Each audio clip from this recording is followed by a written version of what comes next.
Alright. I am on time today. What is this? I'm starting the stream 5 minutes early instead of 15 minutes late. I almost just played the wrong game on Steam. AoE2. Here we go. So once again, we should be in 4K on YouTube, and this should be the first Rage Forest stream that's now on 4K. This will be exciting, and we'll see if we get the players drafting soon. Hopefully they are.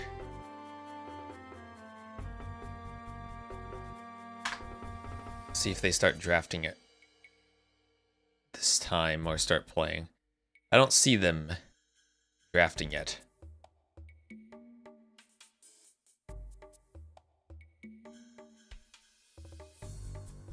I'm just waking up, so hello, only positive vibes. I got my coffee with me. And I'm ready for some Rage Forest. Play all three like we've been doing. It's the group stage, round 2.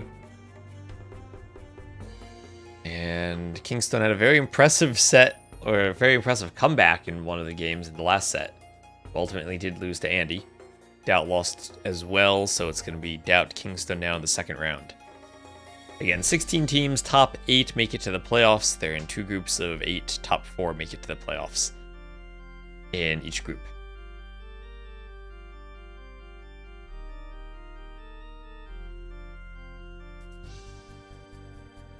Let's watch the RF Discord. There's the draft.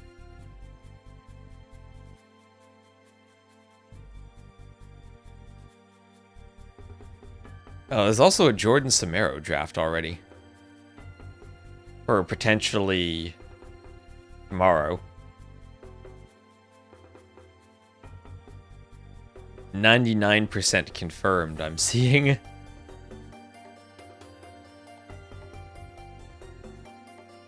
Oh, it'll be nice to have some Rage Forest tomorrow, too.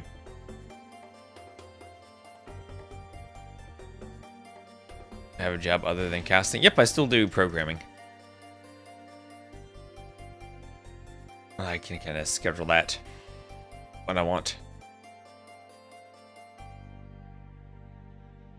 We need to be much larger to do casting as the only thing.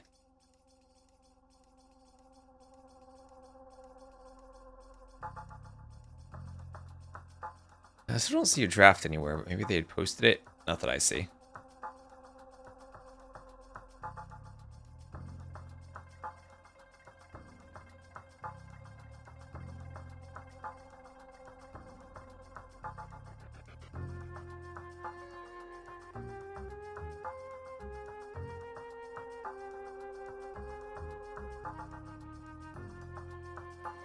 And hello, Rage on YouTube. Yes, Rage.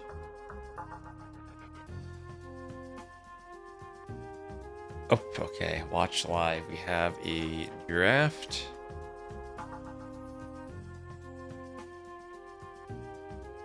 Now it's time for a good old Rage Forest draft session. These can take a while because we have admin bans first.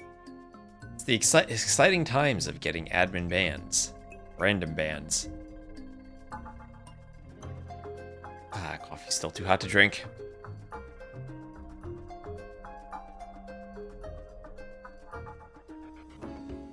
Let me double check the sides. DauT is indeed on the left. Yes, he is. Yes, he is. So we're good to get started here. Don't know if anyone else is going to be casting this. See, Dave's doing Pokemon. I don't see Memb online. There's apparently some league going on right now. But maybe that'll be over soon.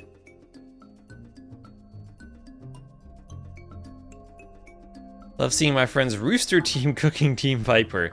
Viper is seed 16 indeed, and you might have a hard time if it being that number.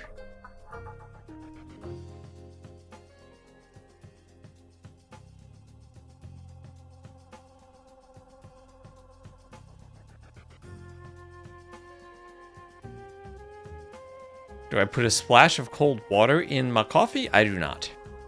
And hello, Sci-Fly.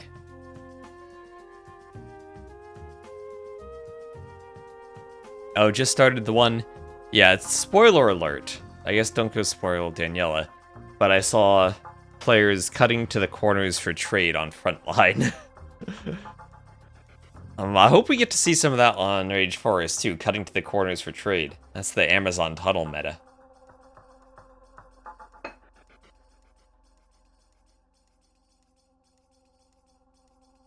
So I also have plans.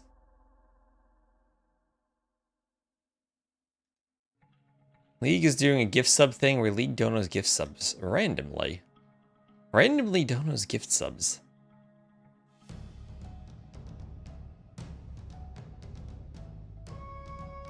I don't know what we could do for Rage Forest. I still need time to set up the overlay for the stream, but I'm gonna do every 100 subs we get during Rage Forest. I'm gonna add $100 to the prize pool.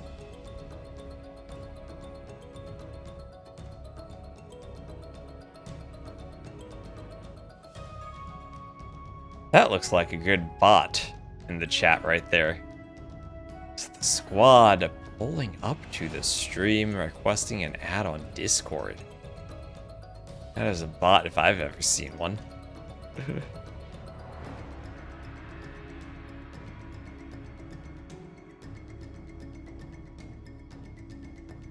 Handling something at the moment, but once I'm free. Alright. Let's just time that out.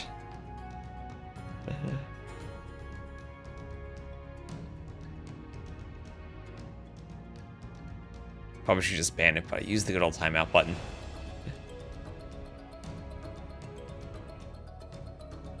What's my coffee order? Just black coffee. My coffee is, I grab like the huge thing. That's the Dunkin' Donuts coffee at the Walmart. As cheap as I possibly can mass buy coffee. And then I'll put some of that in the coffee filter. I'll pour water in the back. Turn the coffee machine on, and a few minutes later, I obtain my coffee. It's about as simple as it can be. Hello, Lock Drezel, and do all the quests.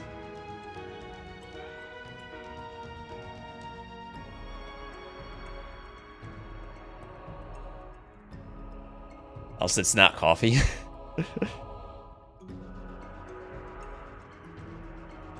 Also, if you're on YouTube, since I am streaming in 4K, YouTube has 3 latency settings. There's normal latency, low latency, and ultra low latency.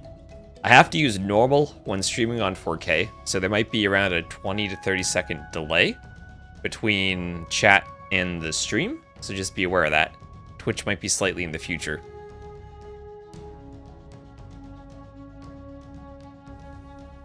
But that's the trade-off when we get 4K quality. I figure people can come to Twitch if they want to. Primarily, that's where people will be interacting, and YouTube will be more for the super high quality when we have the recorded VODs. You don't drink coffee? That's probably a good thing. I need the energy boost these days, and I figure coffee is better than energy drinks.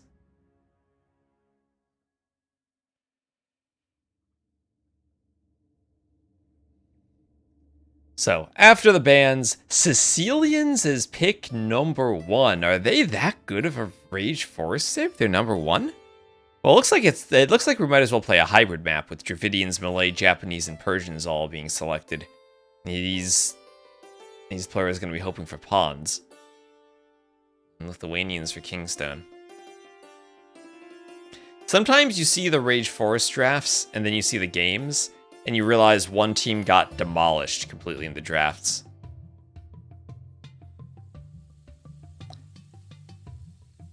Use a soup bowl for your coffee to have a good amount. So that is probably an espresso in the US. I use... Well, my stream title says the league. I need to update my stream title. So... Team DauT versus Team KingstoNe Rage Forest 6. Thank you. Updated my YouTube title, but not my Twitch title. Alright.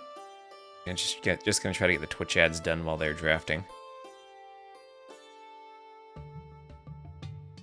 I just realized OBS has a way for me to change the title,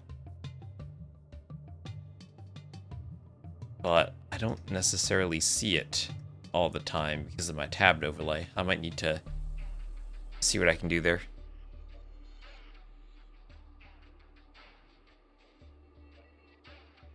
Yeah, I think it is possible to do some plugins for OBS to make custom panels. I might want to customize my OBS a bit. Make it easier to work with.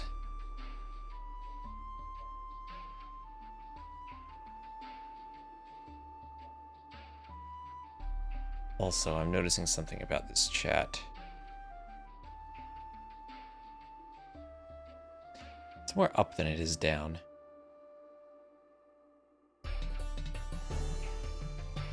Let's see, where is this chat?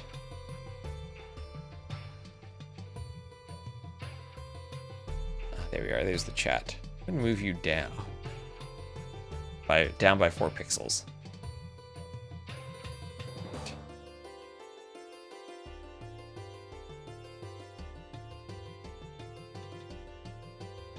Can't move it for some reason, it's weird. Oh, because my keyboard's off.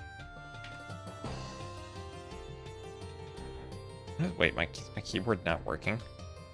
I've had my keyboard kind of like dying recently. Alright. Why is OBS not picking up my keyboard? Oh, there we are. That was weird. OBS just decided it wasn't going to pick up my keyboard. And Mr. German Cake, thank you for using your Prime sub. We shoot to kill. Oh, thank you very much. I had to read the name for a couple of times to figure out how the syllables all fit together. So I saw man cake at the end before I saw the German. I was like, is this like MRG, some type of like manager? But no, then I got it. Then I got it. Thank you for the Prime sub. Amazon Prime subs helping me collect that Amazon money. Hoping that my delivery arrives on time today. Ooh, should be arriving today. 12:30 p.m. I might run between games to grab a delivery from outside. Yeah, the merger. We might have different corporations merging together. Like Microsoft buying Activision for $69 billion.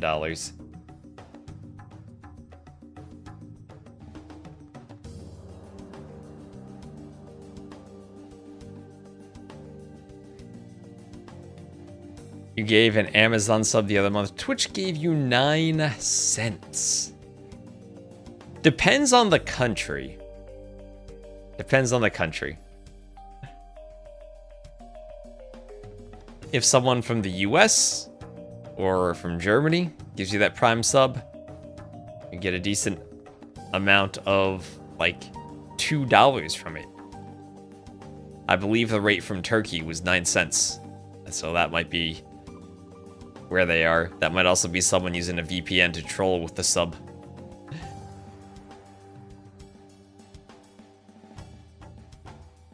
Pancake is something else, though. Thank you, Mr. German Cake. Welcome into the stream. He is Turkish? Oh, well then that's a legit 9 cent sub. Yep. Legit, if someone... Yeah, I got something in my eye. But if someone from Turkey uses their Prime sub, you get 9 cents. That is how it works. That means if 100 people from Turkey give you their Prime subs, you get $9.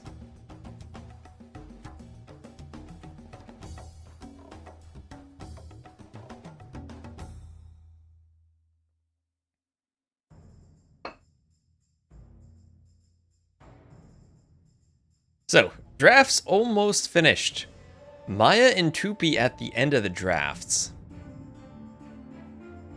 Goths for KingstoNe. And Chinese for DauT, randomed as the final pick. So a lot of the good civs were gobbled up by the admin bans and then the team bans. No Bohemians, no Teutons.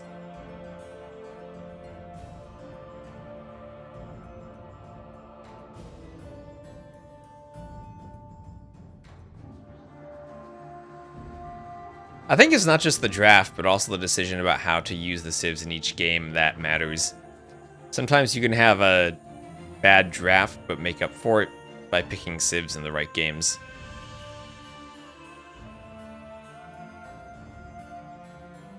So for DauT, you're looking at pocket civs. Franks, I guess Dravidians could be a pocket for elephants. Georgians a pocket. Khmer probably a pocket. Tatars a pocket. Then you got Maya, Wu, Aztecs, Chinese as flanks. Malay, Byzantines probably flanks. Georgians could be a pocket too.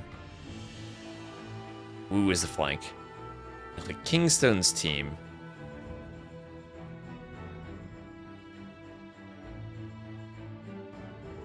Vietnamese, Armenians, Muisca feel like flanks. Tupi a flank.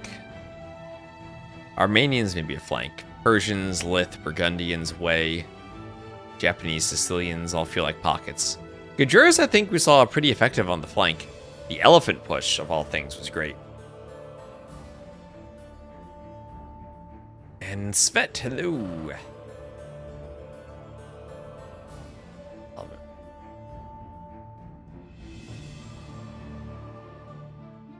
Really got something in the eye. You gifted Gabby as promised? Nice. I know Gabby says she always, or at least all the Brazilian players I talk to say, they always earn more from Twitch when they stream in English than in Portuguese. Even if they have more viewers in Portuguese. It's the shift in countries of the viewership and sub demographics more than makes up for the the prices that you get from that, more than make up for the difference in viewers.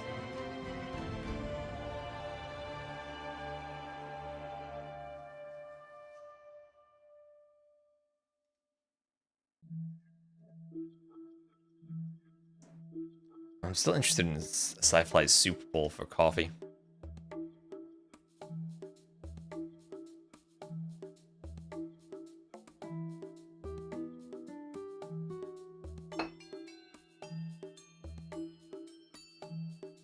Almost fluent in Norwegian. I have never spoken any Norwegian.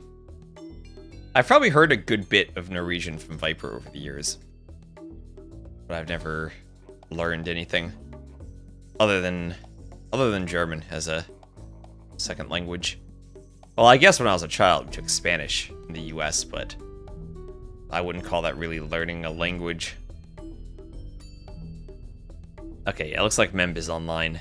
Yeah, we're at more people online for Rage Forest. Good, good. Didn't Viper do AoE 3 voice lines? I heard that. He's apparently did voice lines for AoE 3.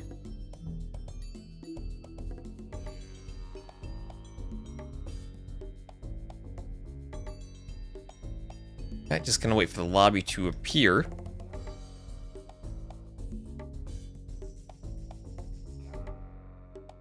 It's still, maybe, I'm still definitely not 100% there for what civs are powerhouses for Rage Forest. But Sicilians as the very first pick still strikes me as pretty curious. I mean, they do have siege onagers, sergeants and donjons can be nice, the castles go quickly.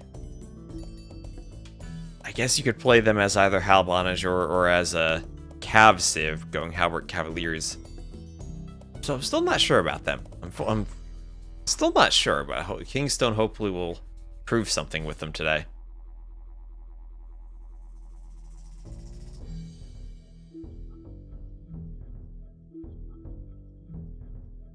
What, Papaya Pete? 11. You don't gotta spell stuff wrong. Is it honorary German for AoE 2 people?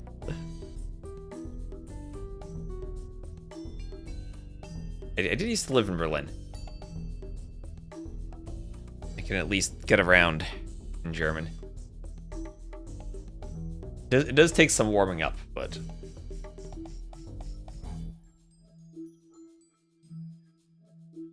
Alright. I'm gonna be back in a moment. I got something in my eye. I need to run to the bathroom for a second. They don't have the lobby up, so we're not gonna miss anything. I'll be back in a minute.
Alright.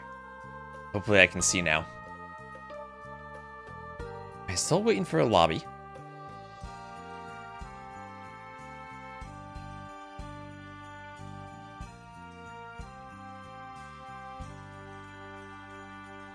Ganji approving of the Paladin civs of Team Jordan from their draft. Let me see that.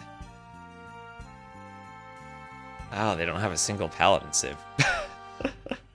Alright, so looking at future sets, in case you guys want to see a draft while we're waiting here. This is 99% going to be tomorrow, but I haven't seen a time yet. We have a draft of Jordan versus Samaro. And Jordan does not have a single Paladin civ on his team. Samaro, I mean, he has Celts right away. I guess Persians are now a Savar instead of Paladin civ. And then Huns have Paladins, so not many Paladins there, but... Jordan has absolutely no Paladin civs. I guess the admin bans just kind of clobbered Magyars, Lithuanians, Burgundian, Spanish, Franks, Byzantines even. They're a Paladin civ. Just took out a lot of the Paladin civs. And Teutons were banned, as were Cumans, so... Elite Kona? Different timings, though, because it's a castle unit. I don't think you can get an early cut with Paladin, or with Elite Konas the way you could with Paladins. Have to come up with some sketchy lineups.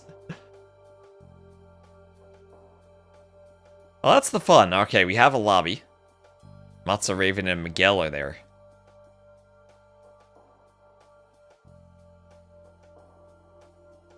Sure, get the overlay updated too. Yep. 3 games. Georgian and Slav unique units are pretty much replacements, though. And Mali and Farimba Cav are insane.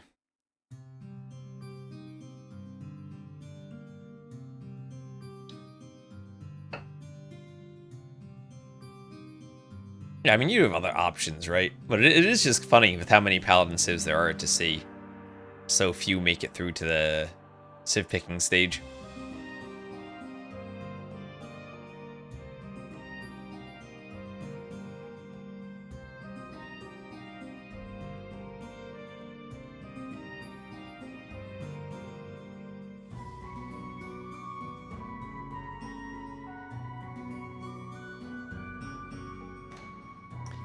How can a unit with 100 HP and 2 Pierce Armor be a replacement for a Paladin? Is that the Kona? I don't even know what the stats are for the Konas. How long have they been in the game, right? That's suppose February? I don't even know what they are yet. There are so many civs. The more civs they add, the less playtime I see of them, because you're diluting the civ pool so much. So when Sicilians and Burgundians first came out, it was like, okay, I know what these units are. Now the new civs come out, and it takes me a while to see what all the units do. Oh, the Manaspa. Manaspas. Manaspas have a ton of armor, though. They're pretty insane. What do I consider the best Rage 4 civs? Oh, thank you, Lewis009 for the follow. Rage Forest, genuinely, Mongols are still going to be really high up there, as are Celts and Koreans. Spanish trade, I think, is a bit less impactful than it used to be. Having just good civs can be more important. Georgians seem to be favored by a lot of teams. Bohemians definitely one of the top civs. Turks I still think are really good.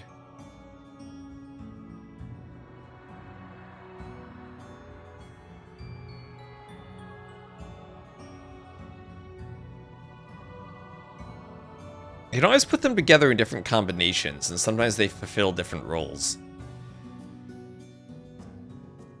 Like, you might have civs that are really good on the flank, but really bad in the pocket, or vice versa.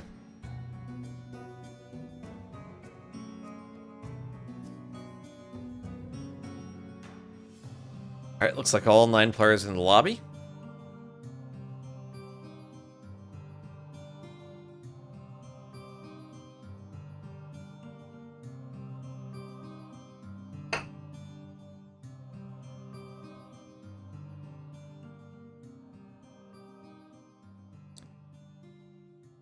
Gotta refresh the dashboard because the arrows are out of place. There we go. Yep, we'll have some player rejoining.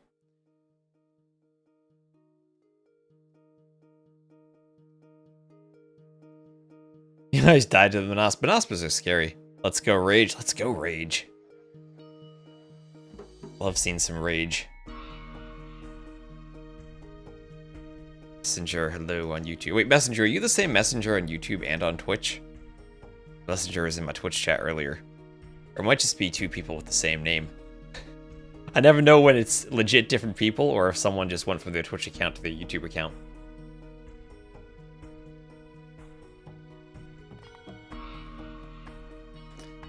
Never know when 2 people have the same name.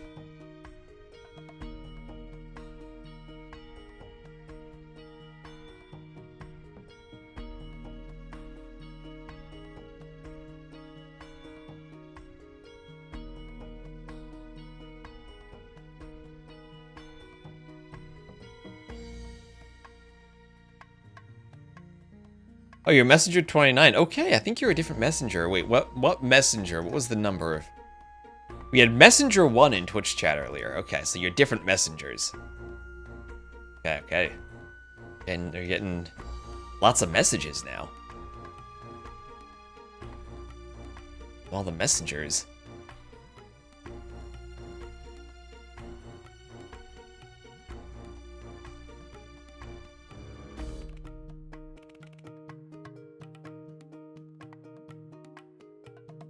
Alright, I'll get one more ad out of the way, and hopefully won't have any ads during the game. And don't blame the messenger. In America, we say, don't shoot the messenger. I don't know if that's the phrase everywhere else.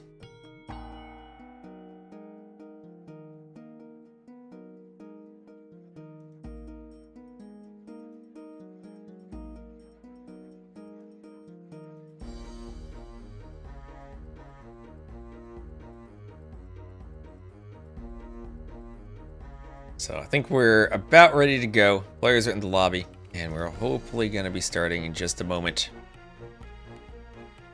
We have KingstoNe in the warm colors, DauT's team in the cool colors. I don't know if DauT's going to be streaming. If he is, I'll give him a shout out. Yes, he is. So shout out to DauT.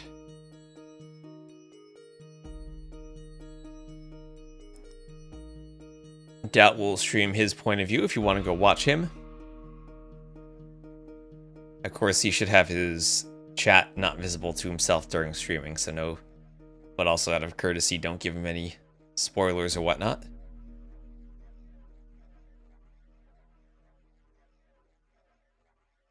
As we're in the classic AoE2 experience of waiting for DauT.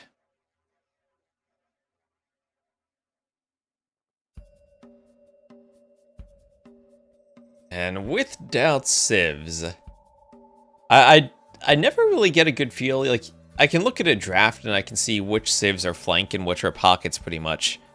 But I don't really know how teams choose to pick which flank pocket pairings there are.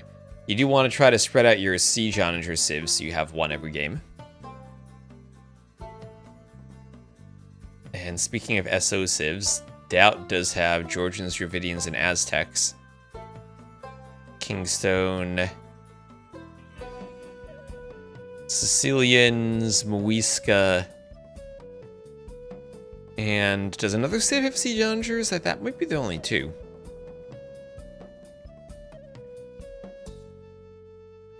Co-cast where throw them? I'm sure we will soon. This one, since it's only one set, I think I'm just going to do it solo. If I have one day where I have several sets back to back to back, I'll try to bring in co-casters. Is that way I save my voice. I try to do a mix, but occasionally I do like the solo cast.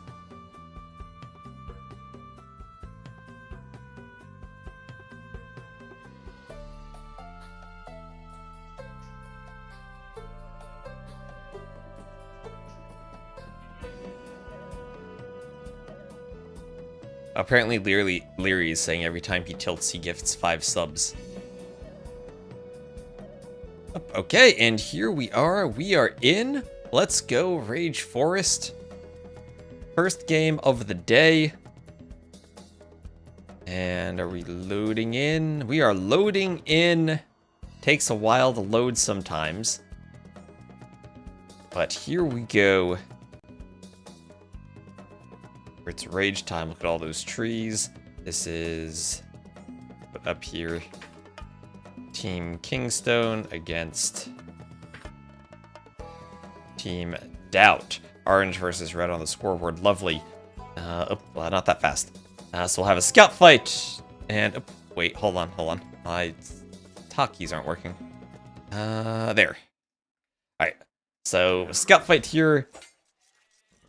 As we'll have Dog9U facing off against DauT to the southwest, and then KingstoNe against Matza to the northeast. As we already have a bit of laming here from KingstoNe. Rage Forest, right from the get-go, we have Vil fights. And some scouts losing their hit points from the pocket players coming down here too. And there will be a nice wall off from KingstoNe as he is trying to get the forward walls against the pond from Matza. Make it so that Raven as the pocket won't be able to go and take the pond. On the other side, the other flank also has the pond. So much better pond locations for KingstoNe's team. Both pockets have them versus the flanks for DauT's team. And DauT gets one good wall up. Then we'll go for a lumber camp. There's another wide open area that needs to be walled. But Miguel able to keep his scout there. Better HP than Philip's scout. DauT lost his scout. And he'll be sending a Vil to wall, and we'll have to be wary of that bear. And Dog9U immediately forward with a Vil. We see the importance of the pond. Philip already docking as the Goss. He's docking. And smooth, normal build for him.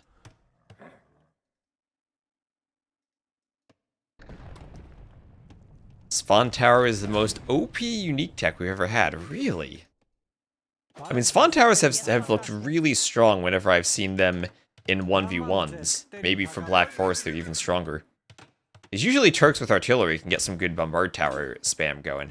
So DauT trying to get some palisades up, crossing over the walls of Dog9U so he doesn't get walled in. And DauT will send more Vils up to this fight. And if there's one player who will not give up in a Vil fight, it is DauT. And he'll be forcing Dog9U back. So on the other side, clear wall between orange and blue. As a Mets fan, you enjoy these colors. Or I do. Gotta enjoy them. So we'll have then walls up for DauT. Looks like he will get the walls up. Sent 4 vills to do so. But does not want to leave Miguel unprotected with that pond he's taking. Oh, that's true. We have DeGao and Dog9U, both on the same team. And, oh, what is DauT doing? DauT has a bit of palisade he'll need to wall behind. He's okay now. I'm sure DauT would love to fight more with his villagers. And he hopefully is aware of that bear that's next to him. Also, Raven does not necessarily trust that DauT will be walled fully, so he's walling himself up a bit. We'll have some Boar's Lord from Matza. Low HP Vil, but he should be okay. And he'll garrison and shoot the boars, no problem. Double boar lore. Looks like this map spawned with pairs of extra boar instead of triples. There's a random chance of either. So, civs here for DauT's team. Tatars, Chinese, Jurchens, and Wu. Wu and Chinese being the flanks, Jurchens and Tatars being the pockets. Against Muisca Wei, Goths, and Armenians. Goths being used as a pocket. Now, we talked about civs without paladins being used as paladin civs a bit. We mentioned Malians with Farimba Cavalier, Slavs with Boyars, or... what's the one? Totally blanking on the civ I was going to say. I had an example, I came up with 2 more examples, and I forgot my first example. Anyway, Goths are one of those civs that can be played as a paladin civ, kind of, fulfill the same role with infantry span. Oh, ducks, hello, hello.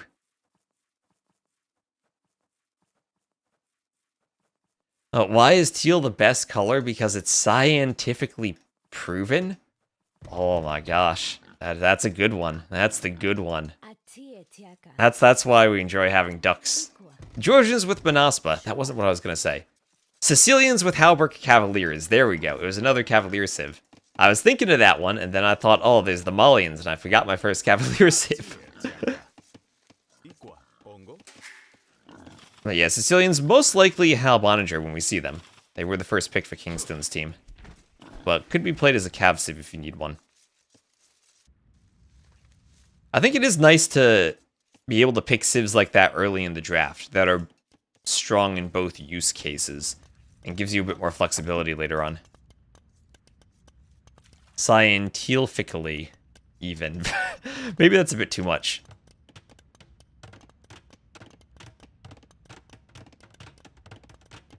Spawn towers are more impressive than Yasama. Yeah, KingstoNe civs. Again, he has the Way as a pocket. The Way, from what I've seen, fall off in Imp quite a bit. Traction trebs, you can get a lot of them, but they're still really slow at pushing buildings. You can maybe use them in early Imp, but I feel like that's maybe better positioned on a flank than a pocket. Then their Cav lines fall off. Tiger Cav are insane in the Castle Age, but not as good in the Imperial Age. So, DeGao still luring his boars. We'll have some stone walls going up for Matza.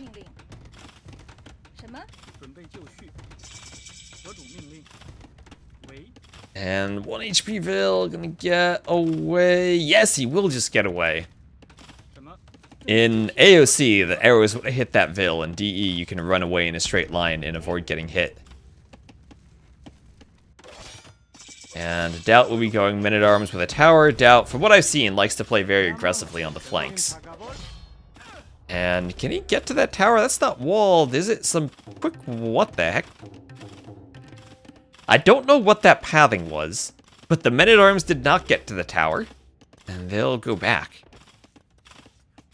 So DauT's civs, the Chinese, their very last pick, but still have very good economy. And if you're comfortable with them on the flank, and can get away with walling like Matza did, they're still okay.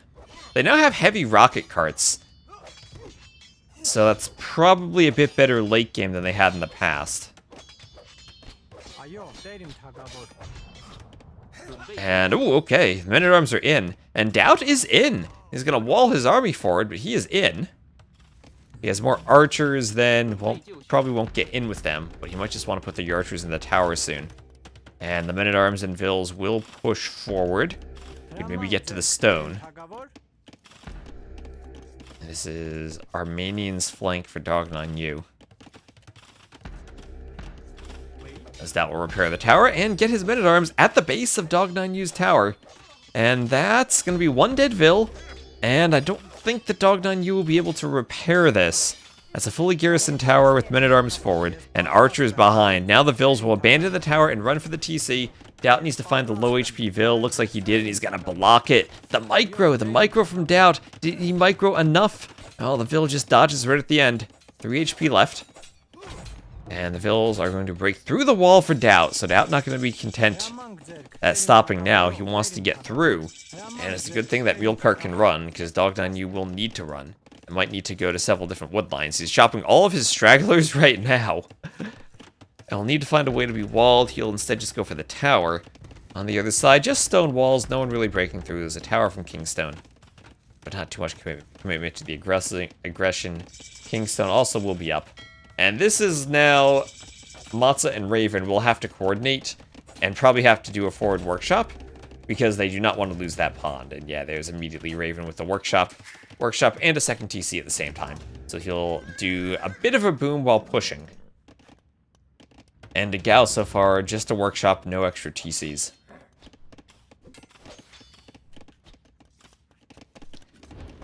And DauT now, finished harassing Dog9U, will head towards the pocket but find palisades.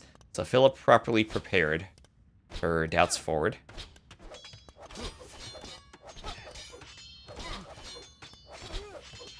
Preventing DauT's push with the walls.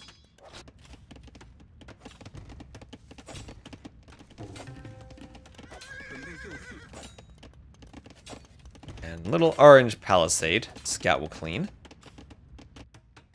Xing there from DauT saying, I'm through, let's do some damage. And here come the steppies. So Miguel going to go with 2 docks, forward workshop for a rocket cart, and some step lancers. And along with DauT, we'll try to break through and hit the pocket, at least force Philip to go monks and wall a bit more. Remember, the Goths do not have stone walls. 2 Vills are down, there's no loom. Philip needs the instant loom from the Goths. He cues it behind a Vill. And DauT is in now. He's in, but more importantly, Miguel with Step Lancers is in. And that can be devastating for Philip. To the right, this push now attacking the walls of Matza. With DauT, Raven now going to add the Mangonel to defend, and it's crucial to keep the fish alive for the pocket.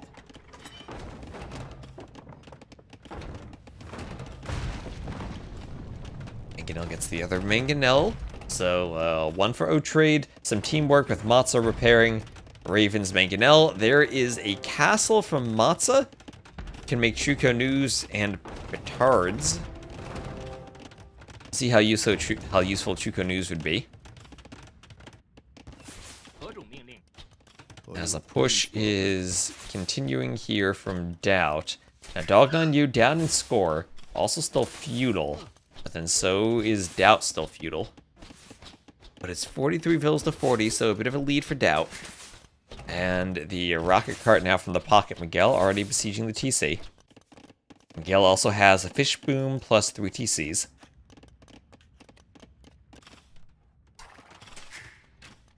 The Step Lancer is not finding too much to raid.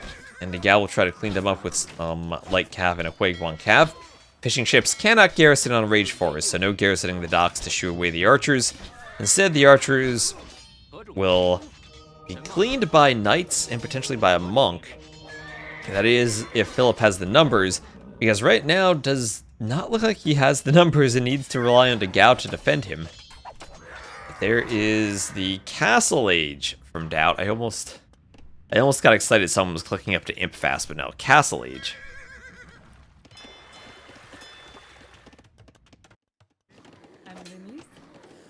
If Vill has a loom, she'll win against the bear.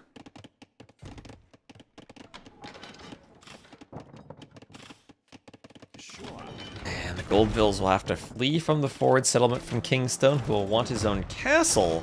But these walls are fairly weak. With 2 Mangonels, I'm actually somewhat worried about whether the castle goes up. Nice attack on the repair Vill.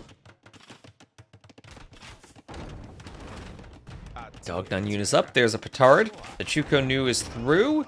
The sacrifice on a KingstoNe to kill a Vil. And the Mangonels are forward. The Mangonels can get Vils. One Mangonel pops out, gets one. Oh, this is huge for DauT if he can trade. And he trades 1 for 2. The wall goes up for KingstoNe, and he will get the castle. What a clutch Mangonel from DauT to save the castle. If he loses that and 2 Mangonels are forward, there's no way KingstoNe does the castle, but he manages to deny it. Or deny the denial. That's what... the DauT saves the castle. There we go. Let's do a single positive instead of a double negative. Meanwhile, the push over here continues. Rocket carts on the TC. This is the Castle Age TC from Dog9U.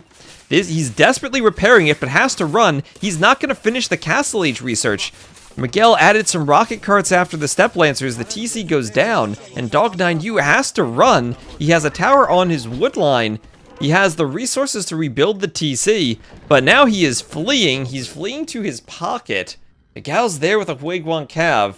I don't think this army's fast enough to catch the Vils. But they don't have wheelbarrows, so maybe it is. Some of them will die. And now Knights from Philip, but maybe a bit too late, and the Knights even getting mowed down by the crossbows. The rocket carts trying to hit Vils. The mule carts are blocking the pathing, and this is an absolute massacre here. DauT dominating on the flank. The crossbow micro picking off every single Vil, splitting and shooting 2 Vils at once. Is this DauT, or did he let Viper play for him? Now, if he let Viper play, they'd be losing. But DauT with an amazing play as the flank. Yeah, Vils are not exiting the area orderly. That's why we did all those fire drills as children in school. You had to learn how to walk in a single file line so you could pathfind in case of a fire IRL. This fishing ship's about to go down. Some galleys patrolling over here on the pond, or not patrolling, just sitting there menacingly waiting. And a rocket cart does not kill its own monk. The other side, just to stall that with these castle drops, but we'll have Imp on the way for Matza.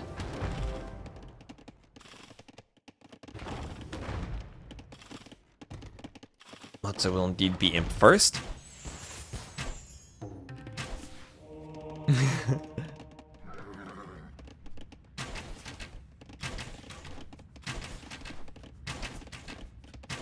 Yeah, the fire drills are all about the pathfinding.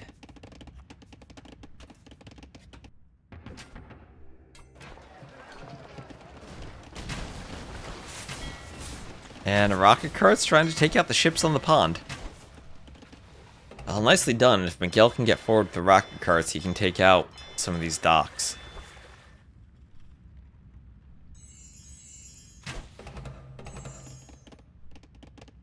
As we're about to hit Imp from Matza, the Mangonels are on their way forward for DauT. DauT taking a fight against the crossbows, but there are monks for Miguel.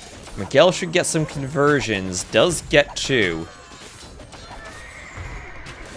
The Mangonels clear the monks, though. And enough spears to protect that cav, or protect the Mangonel from the cav. Not the case here for the Knights.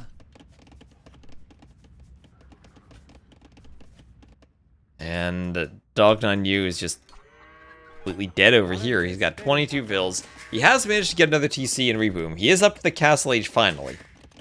But Matza over here just kind of stalled out KingstoNe, and DauT has not had to worry about anyone else in this area, as he has completely dominated his flank with the help of Miguel. And Miguel also has a 3 TC boom here. He's on 111 Vils compared to only 85 of Philip. So Philip, with the free pond essentially, was not able to outboom Miguel.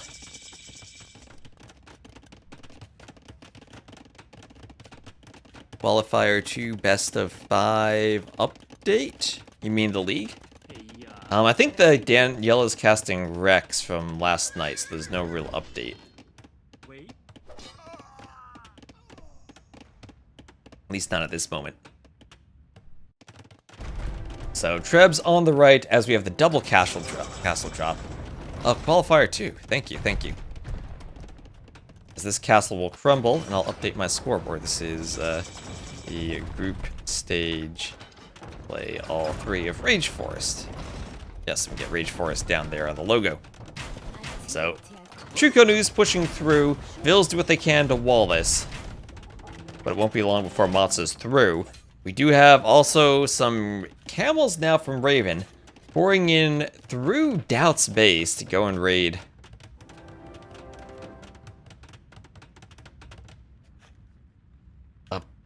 Where do they go?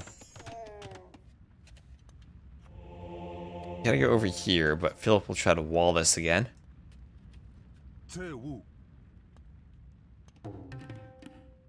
Some Shoto warriors from KingstoNe. But KingstoNe's team is feeling pretty dead with DauT on 31 fills and essentially out of the game at this point. KingstoNe's taking the Ram and the Vil there from KingstoNe.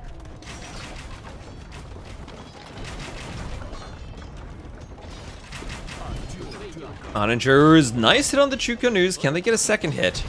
Matza wisely pulls them back. Doesn't want that to happen. Imperial Age almost there for DauT.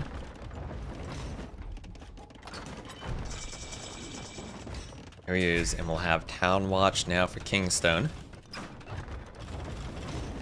Trebs go for the houses.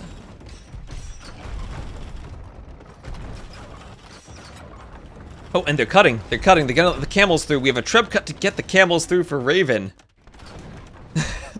And now the camels are through. Still interesting to see the Tatars going camels, but knowing they're against the Huiguang Cav, I guess that makes sense. The Wei tend to have a bit of a weakness to camels, since their main 3 units are Cav. But then the camel's not going to be as good at raiding or stopping the castle, or killing Vils under the castle. And they will take a fight against the Huiguang Cav. Nice quick walling from DauT to keep the Vils safe.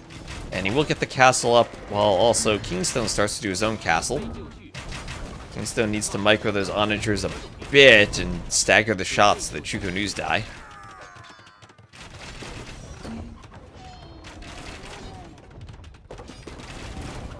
And Ganel's just shooting all over the place. Or onagers, that is. Not that many Vils on the castle for KingstoNe. And DauT's team in the scores is dominating by quite a bit. We have Miguel now, heavy rocket carts as the Jurchens. Destroying houses, cutting through, getting to the other side. And a few Shultels here still from KingstoNe, just patrolling. But camels from Raven coming through on both sides. As Miguel is there with his Cav archers, able to disrupt fish and keep moving forward.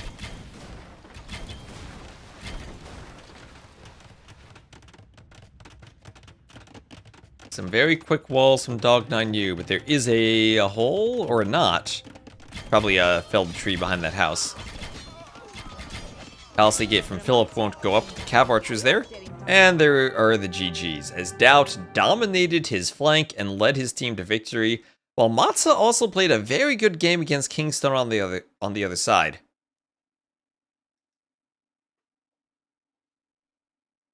And most res collected for DauT.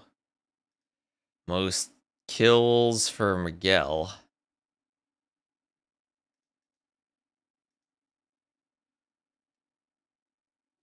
Alright.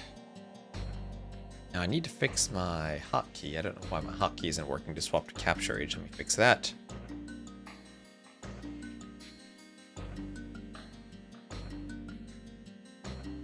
Three, 4v4.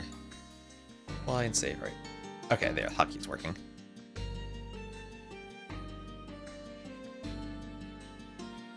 I gotta change my keybind things around every time I go from 3v3 to 4v4 because I have different scenes.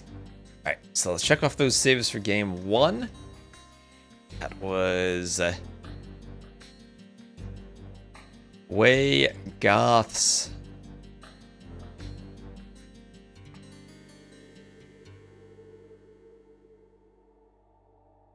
Armenians, and what was the final one used for KingstoNe there?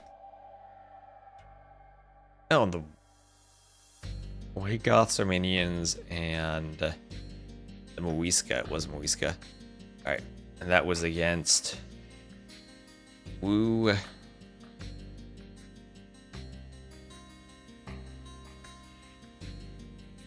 Rouge Urchins, Chinese Tatars. So both players get their last picked civ out of the way. For both teams. Seems like they're learning from Viper. Well, if they go 2P Pocket, that'll be the key learning from Viper sign. In time for DauT games, yes, Noob Netrum. Used to work in New York back in the 2001 for Bike Courier. Sent us the routes for mail when we used Gmail then. Your Gmail was the Messenger 29 because I was the number 29 guy. Like Courier 6. A Messenger 29.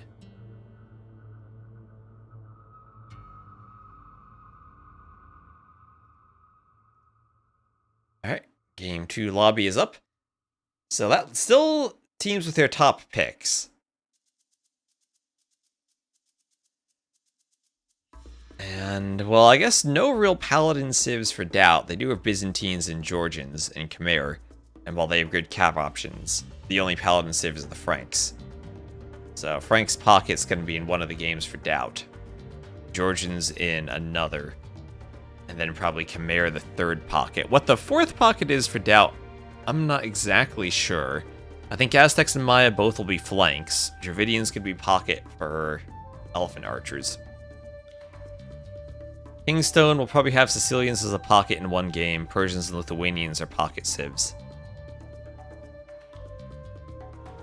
The rest are probably flanks, but it'll need one for the pocket.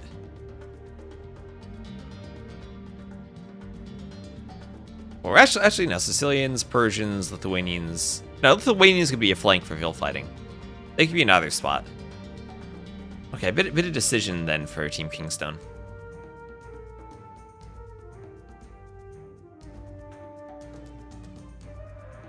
Alright, there is the coffee. I can tell I'm still waking up in the morning. It's a good thing I got some Rage Force to wake me up.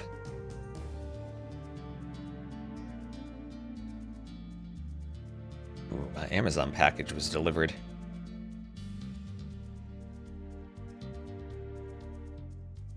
Alright. Going to... While they're in the lobby, I'm going to run to my front door and grab my package so it's not out in the rain. Be back in 30 seconds.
I do not understand how in the US, of all places, they can just dump the package on your porch. Here, that is only allowed if you explicitly give them permission to do so. Here, it's standard for that. At least the front door where they dump it isn't really exposed to too much rain, but it is still outside. It's recessed enough. There's like a staircase, you kind of go up, and then they're on the landings, and the stairs and the landings all have a roof over them. I don't like leaving stuff there. What's the red die mean? Random pick? Yep, it means random pick, but since it was the very last civ in the draft, there were no other civs available. Everything else, all 53 civs in the game are used in this draft. So it's random, but... I mean, even more than probability 1. It is the only option. They ring the bell to hand it over. Yeah, that's not standard here. Legit, if they need a signature and they knock on your door and you're not there, they put a note on your door and they're like, come pick it up. So we need more civs. If we have more civs, we just have more random bans. That's how the Rage Forest drafts work. Alright, so we're still in the lobby. Lobbies can take a while.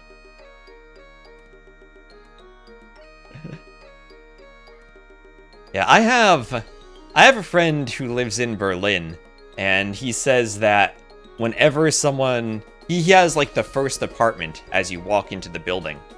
Whenever someone has a package delivered, he is often, for anyone in the building, the one who ends up receiving it. For some reason, they just deliver packages to him. Should be a D1 then. Make sure. Okay, we're launching. And I hope you like lots of civs, because that's what we're gonna get.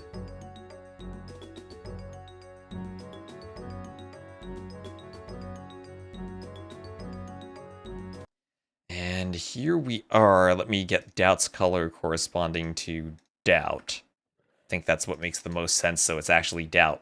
And okay, we have the African version of the map. Let's go. We have DauT as the Malay against KingstoNe as the Lithuanians. Lithuanians indeed as a Vil fighting civ on the flank because they got extra food at the start, so they can send their Vils forward and have less idle TC time. You leave a note to the delivery driver and set the door code to the last 4 of the tracking number. Oh, that's good, because then only you and the delivery driver know it. So here we have Raven against Dobbs in the north. Dobbs coming on for Dog9U. And that'll be Aztecs versus Vietnamese, the low HP castle civs. The eagle there for the Aztecs will be better in the Dark Age, and it looks like Dobbs took a lot of hits on his scout. And Raven will get the forward wall. Now the pond here, it is a 2-pond map, 1 for each team. We'll have a forward pond for Dobbs, and then DauT's team this game has the better pond setup. The back pond, safe for Miguel as the Georgian pocket. And oh boy, oh boy. Number 1 civ pick with a pond in the back. And do Georgians, they're Siege Onager civ, right? Yeah. So it's Siege Onager, Siege Engineers for Georgians and for Aztecs. Kind of hard for Aztecs to get the economy to afford that on the flank. But super late game, you can see them doing it. And the Vils for KingstoNe, as Lithuanians Vil fighting have gone straight past DauT. They're headed to the pocket, and I'm sure that KingstoNe would love to get a dock on this pond. And it's one thing to get in a Vil fight and fight the enemy flank. It's another to get to the pocket and disrupt the pocket. And KingstoNe will be laming the zebras. Look at him go as he's making a beeline towards that pond. And actually he's not. He's going to lame the other zebra. But disrupting the pocket is probably the best thing you can do as the flank, because the pockets are usually going to have the stronger boom. So Aztecs, Georgians, Khmer, and Malay for DauT's team. Aztecs and Malay being the flanks against Lithuanians, Sicilians, Persians, and Vietnamese, with Vietnamese and Lithuanians being the flanks for KingstoNe's team. And then a couple of goats being lamed too by KingstoNe. He's going to bring his scout over. He'll kill the goats with the Vil. And KingstoNe, I'm sure, just wants to wall himself in and get a dock up. Has to be careful not to be overly greedy. See, the Vils do have loom, and that Vil going to be walled in. DauT's scout is here. Miguel's scout goes down, and Miguel gets a nice volley of arrows with the TC, and he kills the villager. KingstoNe maybe got a bit greedy. I think he could have walled the Vil in earlier and gone for a dock. Maybe, but he didn't have the wood for it, though. That's the tough thing about Vil fighting that early. You don't have the wood for it. And now DeGal will be laming. What's he doing with that goat? He needs to steal the goat. He's sending the goat forward. Is he giving the goat to KingstoNe? DeGal giving him the goat. Where's the fight? Oh wait, no, never mind. That's their teammates. Their teammates. Purple always confuses me. I always look at purple and think it should be on the cool color team. That gets me every single time I cast a 4v4. Purple is on the warm colors for some reason. I need the purple is like pink mod. Then it might make more sense. But okay, never mind. DeGal helping his teammate. I was worried there for a second. Like, what's the scout doing under the TC? It's his teammate. An All Britain's 4v4 tournament would be interesting. That'd be a lot of longbows.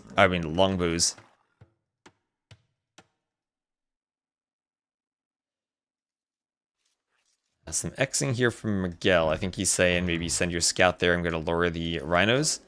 I have a double rhino lure. So 2 rhinos this time, and Miguel's be careful of that lion. Will he fight it or will he wall it? Looks like he's going to try to wall it. Took a bit of HP, but he'll get it walled.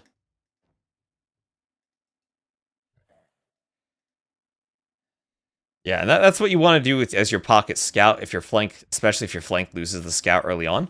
Go give a bit of a boost to their eco. Grab their sheep, their goats for them. Push their deer in. Okay, and now Jim Jack will have to come over and... Oh yeah, Jim Jack now on for DauT's team. He'll have to help his flank there. Help Miguel lure in the rhinos. They changed it for a seasonal event. I don't think they reverted it back because people hated it. I think it was just part of the seasonal event. They had different colors for everything. I think you can probably still download the mod. You can mod the colors yourself. I don't think I can change it in Capture Age, though. That was one of those mods on Voobly back in the day. You could change the purple color to pink. And you also had a different gray colored mod. You can still mod the colors in DE, but the color system has undergone a couple of changes a few times. So I don't know what the current status is. I think there are some JSON files you can adjust. But I forget what the current method is. I'll need to look it up. Yeah, they never reverted that loading screen. Every so often you see those threads on Reddit like, oh, what's this crazy loading screen? Now that's something they probably legit should revert. Just, it's kind of creepy. So DauT, and as you'd expect from DauT, tower rushing, being extra aggressive. He has militia, he will go men-at-arms. 5 vills are inside that tower. As we have lots of palisades from KingstoNe, he's on his way up. And he'll have to decide whether to stone wall or counter tower once he is up. And it will be stone walls. Some of the walls in range of the tower, though, and you'll have to be careful of that tree. Ooh, that's a low HP vill. 1 HP left, but 1 HP is all you need. And the vills will get the tower up.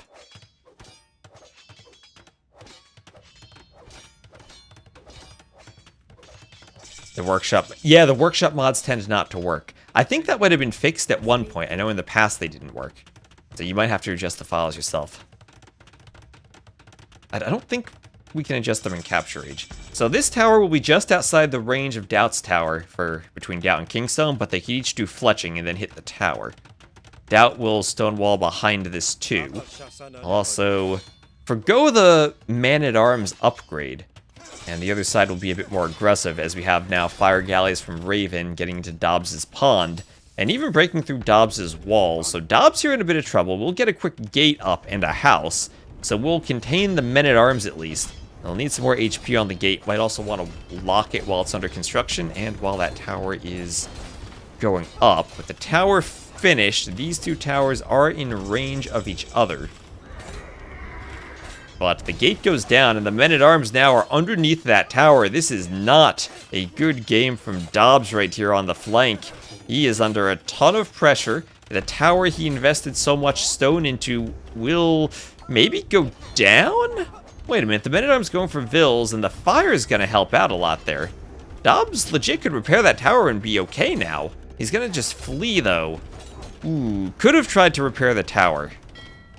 But now, with those forward vills, losing a bit of control over the dock. This is when I miss when demos were effective. 1 demo here on those men-at-arms would be insane. Scouts from Gemjack, too. And we're going to have that gate over the walls, that diagonal gate, to stop the repair, or the rewalling. And meanwhile, just stone walls in the south. DauT breaking through. KingstoNe not interested in counterattacking. So he will simply go for some stone and boom up behind this as the Lithuanians might want a castle eventually. The pocket here, DauT will be going scouts. KingstoNe could delete a tile of wall and let the scouts get through. DauT might be walling this, but these are all KingstoNe's walls. So DauT actually, if he gets a knight, could rely on KingstoNe deleting. I think DauT may be revealing this too early. DauT trying to wall. I might have waited for 1 knight. Maybe he'll be okay too. Okay, I think DauT's going to keep this open. He needs to get that 1 knight in. This is tricky, because you want to wait as long as possible so you get the knight. But then you also need to make sure that you're stopping the walls. So he will go clean the Vil, clean the militia, and have a straight path to get into DauT's base. DauT had stone-walled one side, but didn't wall the south, and he is in. Meanwhile, Dobbs is walling like crazy just to try to keep Raven out. He's lost control of his fish, and Miguel has a safe fish boom for the other team as that Georgian's pocket. Now, range here, pumping out archers for Dobbs. Feels like he's done enough to stop the forward progress of this rush while it's still in the feudal age, but a workshop for Gemjack will be forward now that he's in the castle age. The defensive workshop, however, is here for Philip, and he is going to defend his flank with some mangonels, as Dobbs thinks even of doing some stone walls.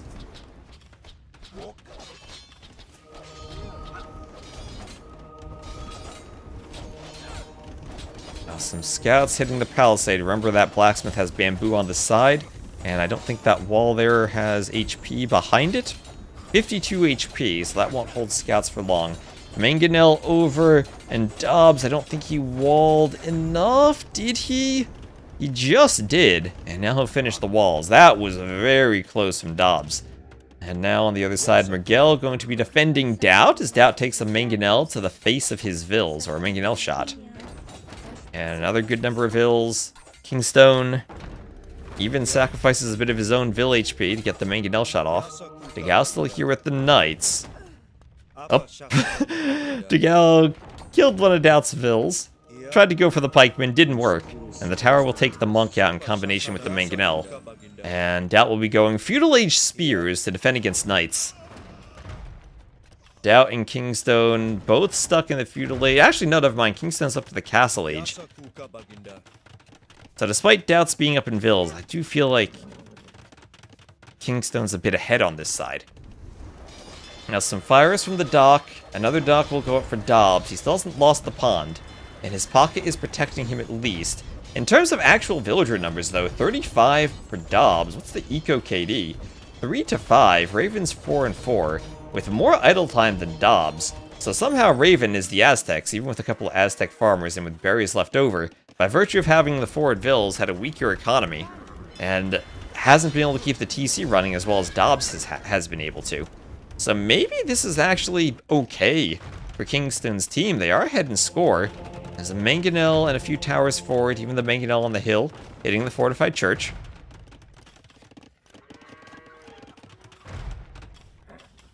And if DauT ever can get a good number of knights, he could maybe think about running through, because DauT's still feudal, Raven's still feudal, both players here. Not going to be up to the castle age for both flanks. And on the other side, while Dobbs is still feudal, here, at least KingstoNe now is up. Who's the better late game civs? I really don't know. I don't know either. I mean, Persians, Vietnamese sounds scary for elephants. Alright, one each side. Vietnamese are always scary late game. Lithuanians should have Lechai. Sicilians should be good too, with donjons and siege onagers. But then Georgians, Khmer have great elephants, Malay have elephants. Aztecs may be the weakest, but they do at least have monks and SO. I don't think either team has a bad late game combination. Probably I prefer KingstoNe's though.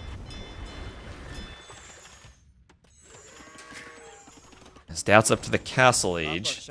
Will he lose his castle age TC? I don't think so. There isn't enough aggression for that. I think he gets up safely. Xing here in the north. Philip saying something to Dobbs. He's probably saying there's a hole by that range. Give it a wall. Make sure the cav don't get in. Dock's going to go down, and the palisades will go down shortly after. So Raven now has this pond, and DauT up to the castle age just hits and immediately clicks the pikeman upgrade. He does get the free armor as the Malay. A couple of conversions come in there, and looking at the flanks, that's 41 Vils for KingstoNe, 37, or no, 40 for DauT, and DauT will do a second TC. But KingstoNe's going to be on 1, 2, 3, 4 town centers. Remember, he gets 100 food every time he builds one as the Lithuanians.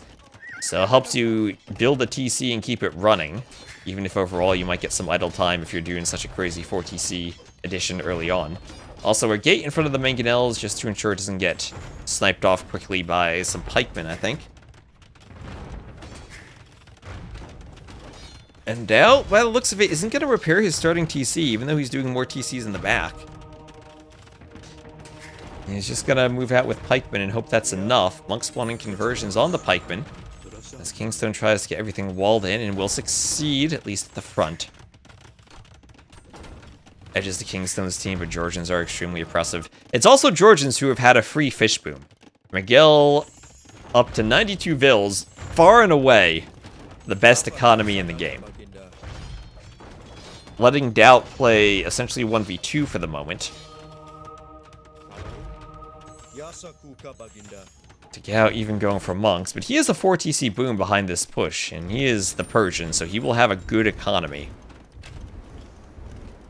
Late game economy, though, I think the Georgians probably have the best economy if they get fortified churches everywhere. Maybe the caravanserais for the Persians might give your team long-term a better trade bonus, but in terms of wood and farming... Well, I guess maybe you're not farming that much with a fish boom. In terms of wood, though... Probably is... fortified churches in the wood line for the Georgians.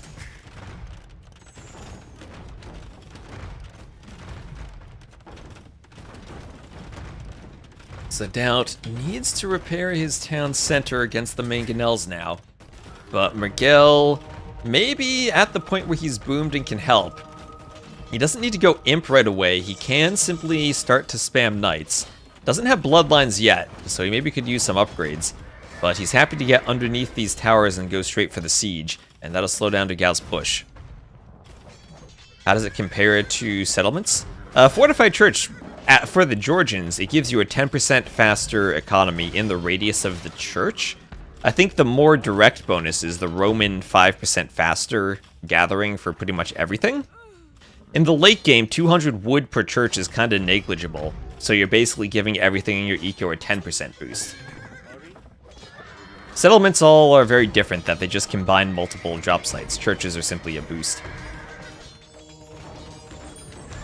There, I guess a more unique effect to the economy.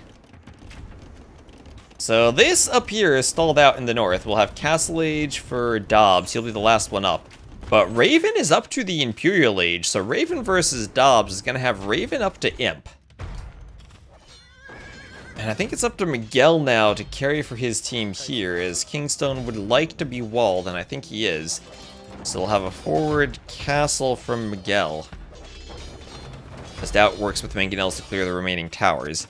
We'll have a forwardish castle from Philip on the lake. He'll try to get some forward momentum with that. Can't quite hit the docks yet, but will once fletching comes in. And yep, with fletching should be able to hit them. As a castle from Miguel, as the watchtower will go down to all of the knights and light cav pikemen.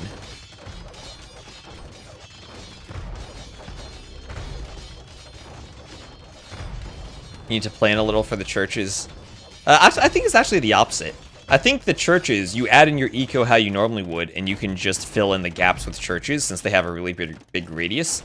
Settlements you actually need to plan for. You need to see if you can double them up on wood and gold, or wood and stone early on, and save wood on not needing as many settlements.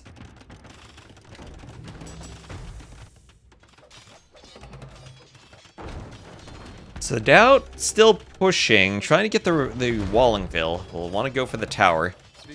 So those two mangonels may be a bit too close to hit the vills like you'd want to, but gets 2 vills. Nice micro from DauT to get those vills.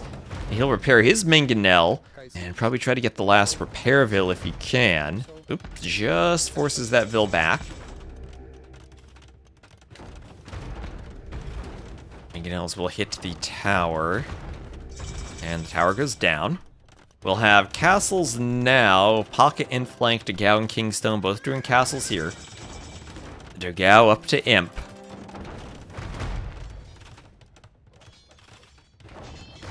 Miguel a minute away, and he's at 130 vills to 119, and probably has a better eco than DauT does now. But as the Persians and Imp now, DauT will catch up very quickly in vills if he wants to. He is the cav save, so 120 is probably not where he's going to stop. Could use a few more.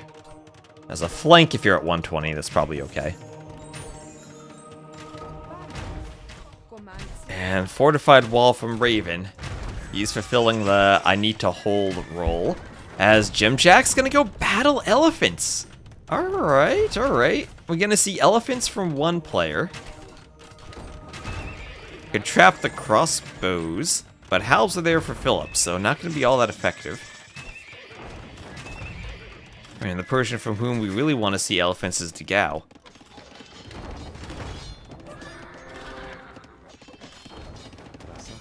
Could make those Persian more elephants, as they'll get a raid in on Miguel's forward vills, hit them on the wood line, force them to run. Fewer forward vills does make it harder to get your forward buildings established. And actually, only 3 vills left. That could actually be devastating if they all go down. Only 2 left, and they'll have to hide in the castle for now.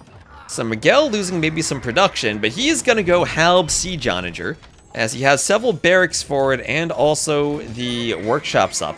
So against the Paladin play from DauT, it's going to be a Halb defense. And will he be able to restrict the mobility of the Cavalier and Paladins enough to Halbs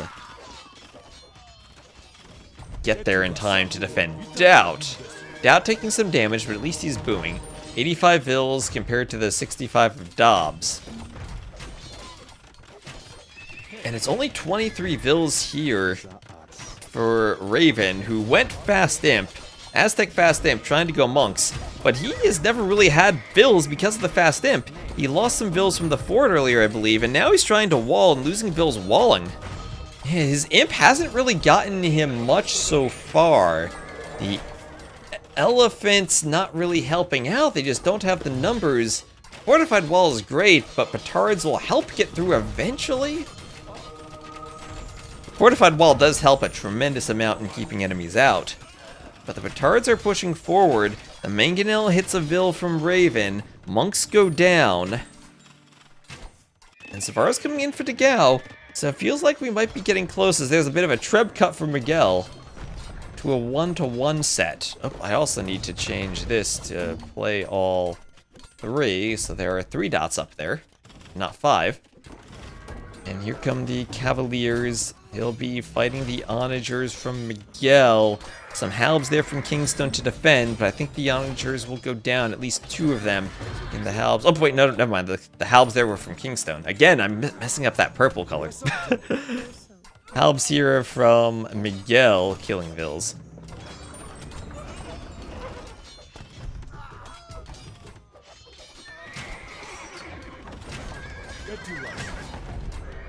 I need to move purple onto the other team for gray, and then take a page out of the AoE 1 color scheme and put brown on this team.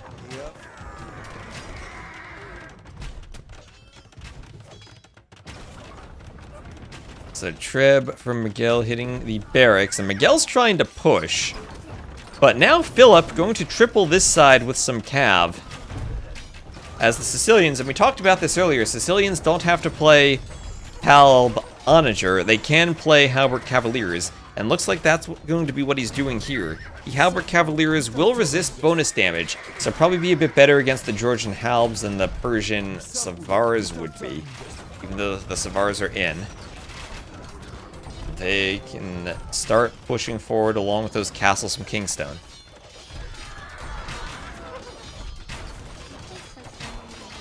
And the Arbs are there, but Savars have a lot of armor.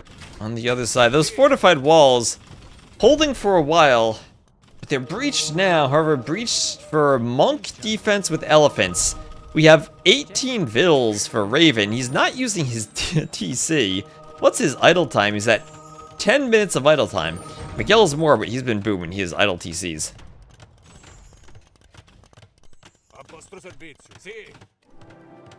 Oh, castle for Gemjack. That'll be denied. DauT's team attempting to build a castle that gets denied. And I don't think Gemjack has a chance to get more vills to it. He doesn't have vills over here. A couple of keeps here from Miguel. Those should be Svan Tower keeps. Which tech is which? That's the Cav one, Svan Tower. Yep.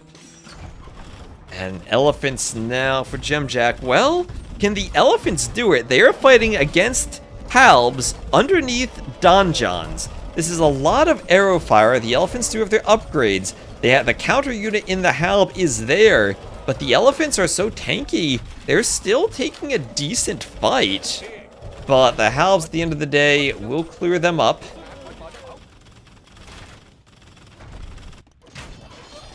And, oh wait, DauT! DauT has a DauT castle of his own, as the Gao is pushing here with the Savars, cleaning that castle. Miguel still trying to get Swan Towers forward. It feels like that's the best thing he has going for him. Has his own onagers for fighting KingstoNe.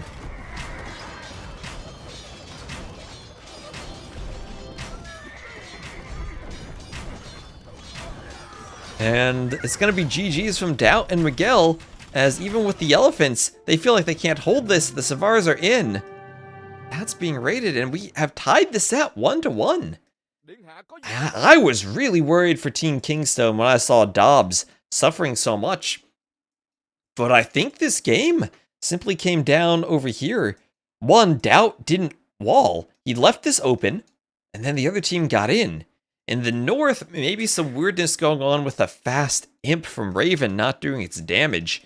But it probably would have maybe been a situation where if the other team does better, you can kind of wall and reboom. He was just straight fast imp into monks that can't deal with the Sicilian donjons. Alright, so another nice game, and well, we have a 1-1 set, which means they are play all threes, but game 3 will matter for deciding the set. And what civs were just used? That was Sicilians, Persians, Lithuanians, and Vietnamese against Georgians. DauT's team losing with Georgians. It was Georgians, Malay, Aztecs, and Khmer. So that leaves for DauT, I'm assuming Franks are a pocket. Byzantines and Dravidians, I think each could be pocket or flank, and the Maya will be the flank. For KingstoNe's, Tupi will be a flank, Burgundians will be a pocket. And then Gajurs or Japanese, maybe those are interchangeable. Not sure what they'll go for.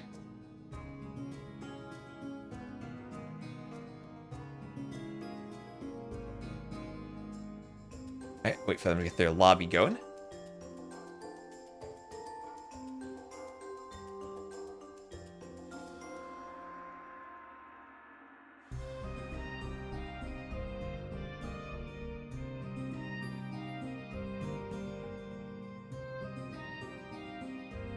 Yep, and once again, DauT is streaming his point of view, as is Matza. If you want to go check out their point of view.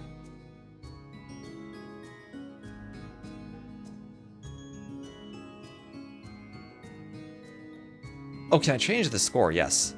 Sorry, I have in-game and out-of-game scores. And sometimes they don't stay in sync. Thank you, thank you. I need to click 2 buttons. One day we'll have the technology that they'll be hooked up.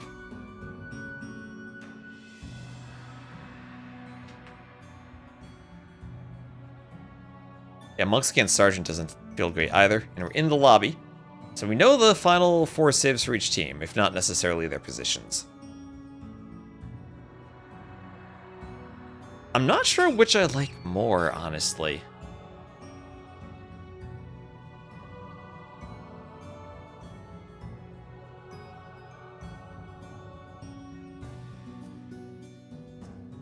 Personally, I think I'm more afraid of Blackwood archers than anything else. I know the Tupi have been at the ends of drafts.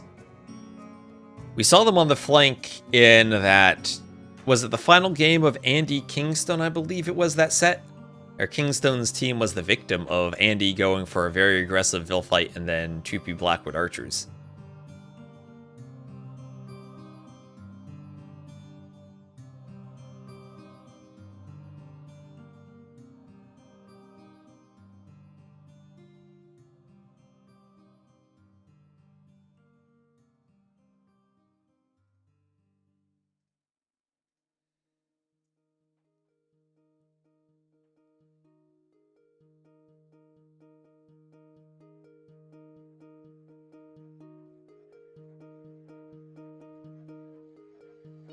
Well, thank you again for the reminder about the score.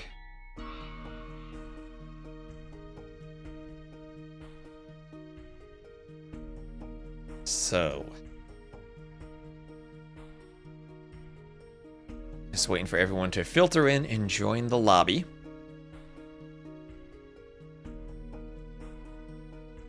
And also, if you're on Twitch, you can also, if you want to watch in 4K, hop over to the YouTube stream.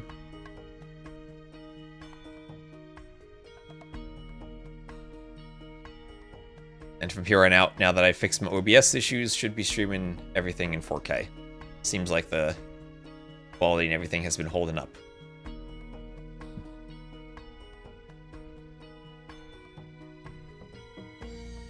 So if you have the Japanese on your team, I mean, same with Dravidians, maybe you're hoping for a pond map.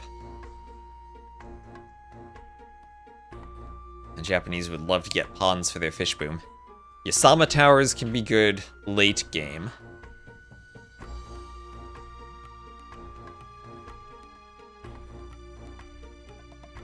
If you're KingstoNe, you have the Georgians on your team. The way they used them last week, or last round, was as a flank, where you do the early mill to put the sheep inside of it, and then you're free to go Vil fight, and you still get the trickle of food income from the mill. And then if you're committing to a super early Vil fight where you're trying to idle your opponent's Vils, you're getting food income and they're not.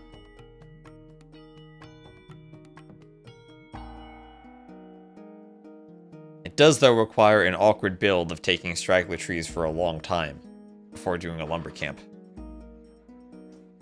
As far as Vil fights are concerned, sometimes that's just necessary.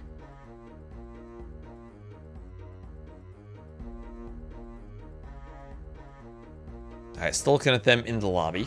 One more player needs to join. We're at 7 out of 8. The good old 7 out of 8 join fast stage of the lobbies.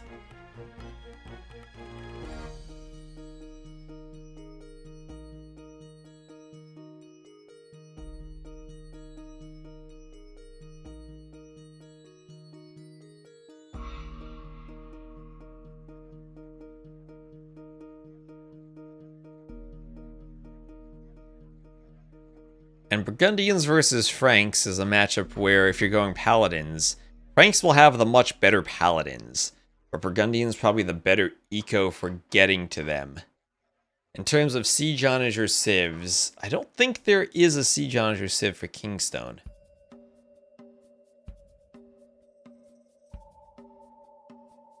DauT, of course, will have Dravidians who can do Siege Onagers. Then Byzantines and Franks can do Bombard Cannon.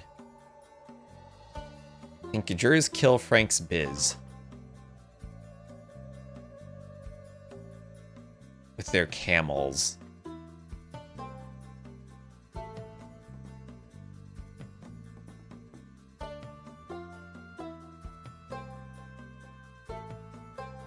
Both of those civs, though, don't have to go cav. Camels chakrams? How do Frontier Guard camels do against cataphracts? Obviously they're cheaper, and they have more bonus attack.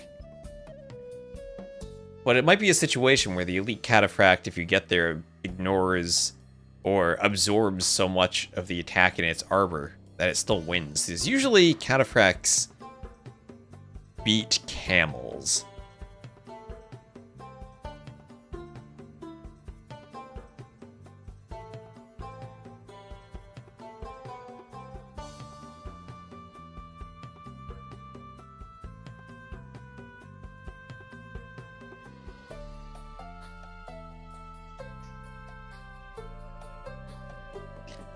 Why do we never see them drop a barracks and have militia to get an edge?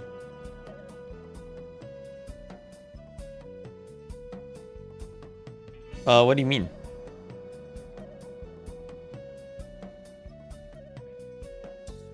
In the initial Vil fights? You can't afford it. Remember, it's a 3 Vil start. So you have 3 Vils, you send 2 Vils forward to fight. And when you make 2 houses right at the start, then you're at 150 wood. So you can't afford the barracks. And if you go for the barracks, you're competing with food for villagers with militia.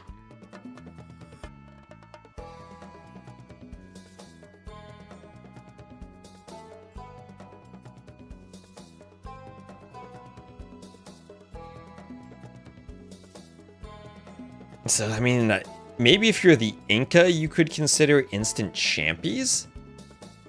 Even that, though. I don't think it's going to work out in Rage Forest. Oh, okay, they're in the game. They're in the game. Sorry. For some reason, when I use the spectator dashboard in Firefox, it doesn't launch into the game immediately. I'll just catch up to live time then. Here we go. And real quick, just get DauT's color there again.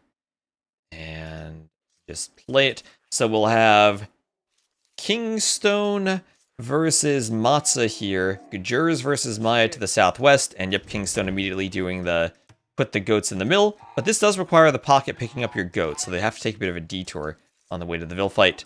And then DauT versus Dobbs in the north. Champy hitting the scout. And Dobbs going for a very conservative wall. DauT breaks the wall immediately and forces Dobbs back to the TC. Dobbs will be the 2P on the flank. And then DauT the Byzantines. So nothing too surprising here. Byzantine Maya flanks. Dravidian Frank pockets for DauT's team. Then Gujur 2P flanks. Burgundian Japanese pockets for Philip's team. It's a 4-pond map. And better pond locations, I think, for DauT's team. Each pocket has one. Versus each flank having one on KingstoNe's team.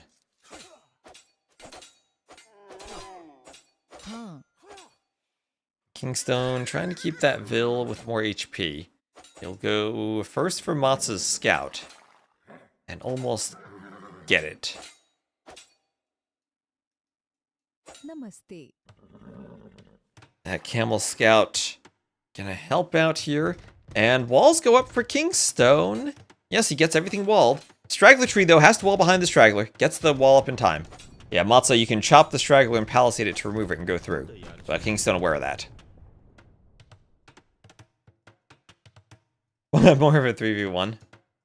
Yeah, Matza does feel a bit left out to dry. But that's just how the spawns work. We have one hole in the wall for Dobbs, and DauT will do whatever he can to fight there. Even if it is an awkward shape and potentially losing fight for him, he's going to send the Vills. DauT can never stop sending the Vills. And there Dobbs finishing the wall. Or loses the wall again. Couldn't quite get both foundations. Sometimes when you're trying to build a foundation, you can't right-click it, and you can only right-click the enemy units. I think that's what happened to him there.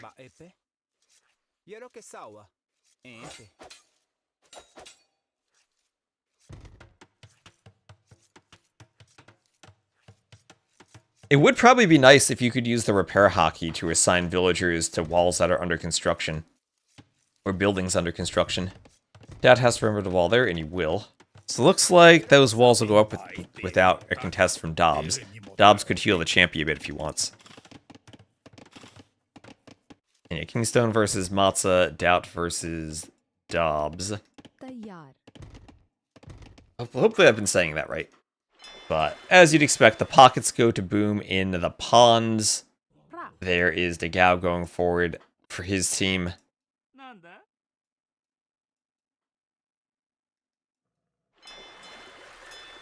And let's see. Oh, there's the shorefish. Philip not gonna fish near that dock though. Just gonna send the Ville back. That bear did take a lot of walling. And if you're not taking the shorefish, that's more time for your fishing ships to gather.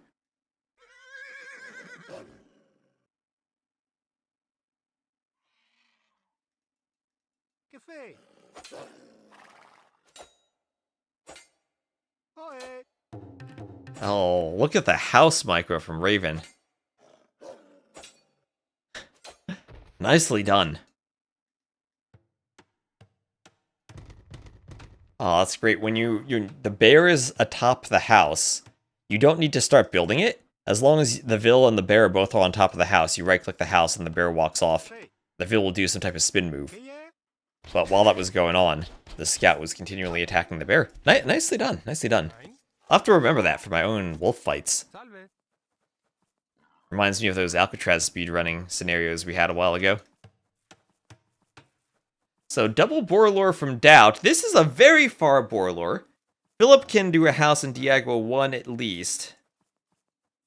Although Vidsag's going pretty well. Yeah, just like that. He diag-was 1.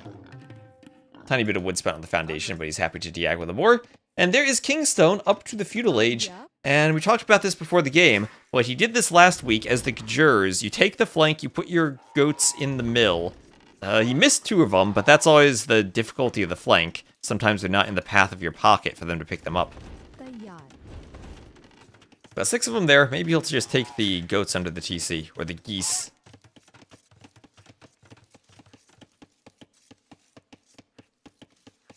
So faster up from KingstoNe compared to Matza. Still some Xing, as we do have a sneak vill from Raven. And crucially, that villager is by the pond. KingstoNe may be looking for it, or he could just be looking for the boars. Okay, Raven has a sneak. We're Xing here. Forward walls from Philip. KingstoNe's Xing that, but I don't think he's spotted the sneak. Maybe he's aware something's up, and he doesn't want a vill getting in, so he's going to wall. But little does he know, the vill already is in. Raven's up to the feudal age. And now Raven just needs to decide does he go scouts or archers.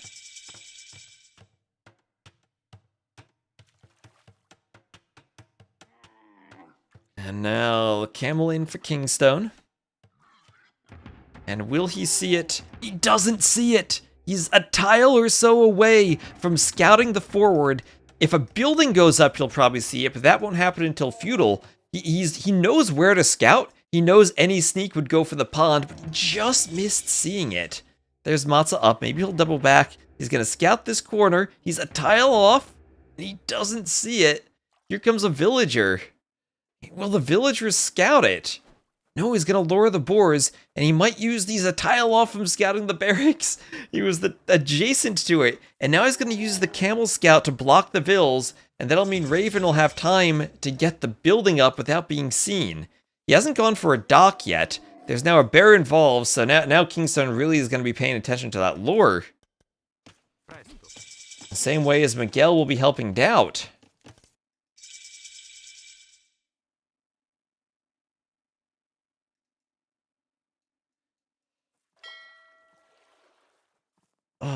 Now, we have 7 fishing ships for DauT, fishing lines for him, feudal age for Raven, still looking for another building from him.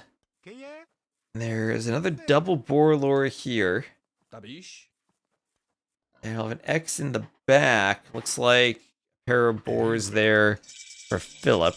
Dobbs might try to help with his 2 HP champy.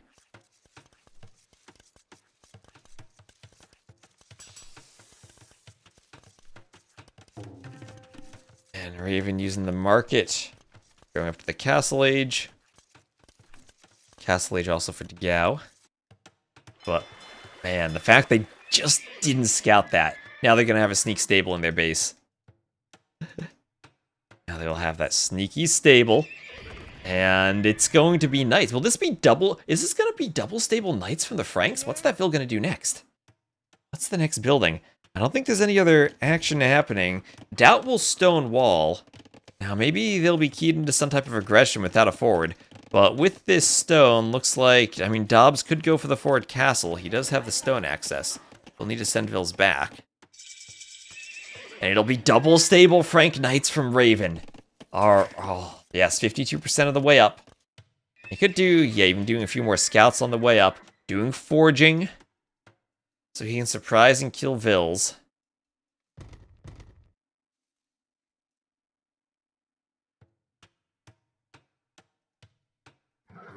And, oh, this is such a nice forward now. All he needs to do is get in and sneak into KingstoNe's eco. There is loom at least for KingstoNe. But here come the scouts. Should also go for the pocket.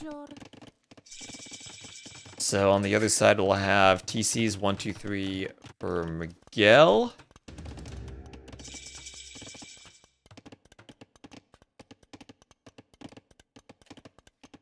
Forward workshop.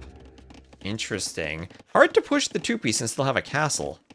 Nice to have scouts with your first knight army anyway, because of the line of sight. Yep. And then there's an X. There is an X. We have KingstoNe spotting this. He spots the scouts. He sends the X. There's going to be a workshop and a monastery forward too for Raven. He knows the scouts are in. He still hasn't seen the stables, but here comes some knights. Xing here. I think he realizes something might be going on there.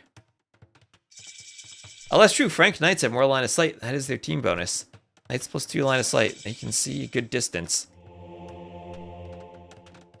And scouts getting on the wood line. They kill a Vil. There is loom now for DauT. And now that KingstoNe has camels, he can maybe help. And he's going to do his own stable while adding in 2 TCs. And against the knights, he might be going for your stables for camels.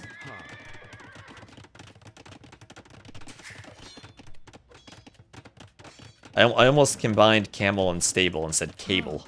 Namaste. He's running some cabling, connecting all the services between his buildings. But now the knights are here. Now they know about them. Might not know exactly where they are, but they'll probably see where they're coming from. And there's a ram from this direction from Raven, a ram going in for the stable. Now knights and camels, knights will not particularly want to fight the camels.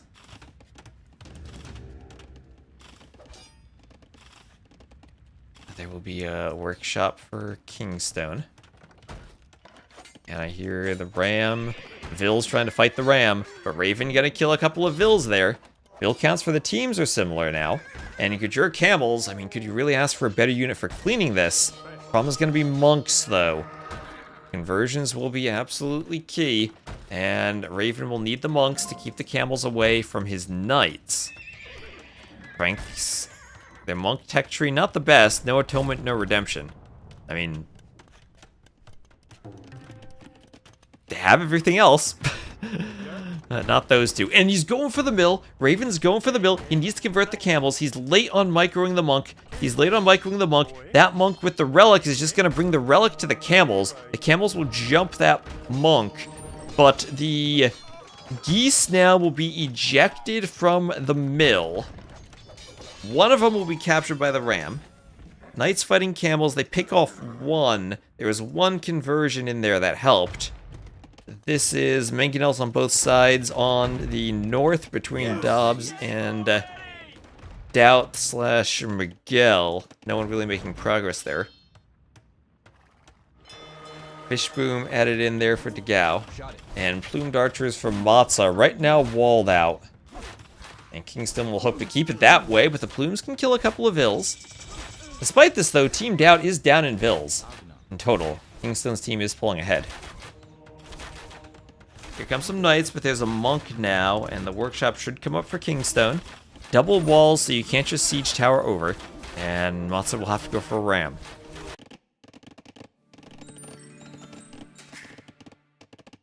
There is a wheelbarrow now for Miguel. That'll make the Vils faster. Boost his eco quite a bit.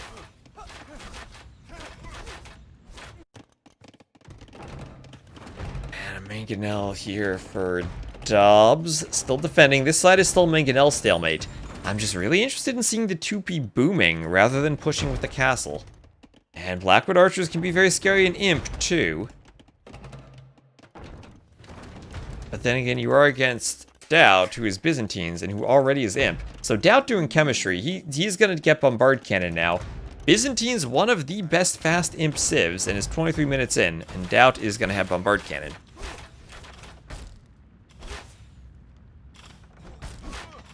Raven has flank levels of Vils thanks to the sneak. Yes, thanks to the sneak. And the fact he opened with double stable knights, that's expensive, and he only has 2 TCs. So he's going to go for stone now. He's going monks, and now he's forward enough, though, to let Matza in with the plumes, and now KingstoNe is in a lot of trouble. He's not walled off by Raven. Raven, I think, actually has a great opportunity with that Vil to wall this passage, just where DauT's walling now, to ensure that no help comes over. Can't really wall by the pond. There's Philip walling up.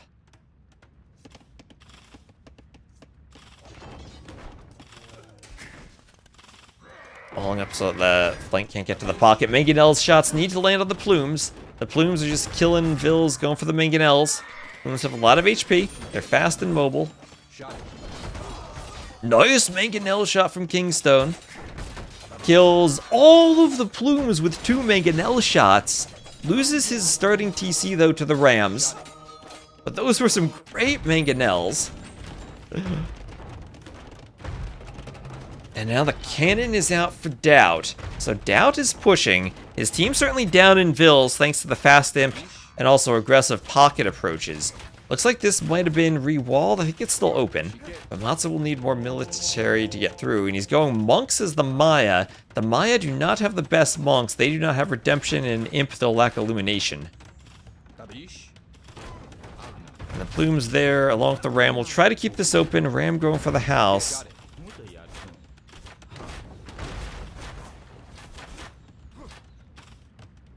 Namaste. And so far, Cavaliers now for DauT. DauT with the Burgundians. He's boomed. He'll be making Cavaliers in the Castle Age from 3 TCs. And despite the stables, it feels like his fish boom hasn't been disrupted too much. 15 fish traps. And where's the other fish boom on the other side? I lost track of where the pond was. There we are. Not as good as 40. But at least he's still been fishing. He hasn't been completely denied of it, and that'll help his eco out. He doesn't have the same eco as Miguel, but he will probably have a better timing.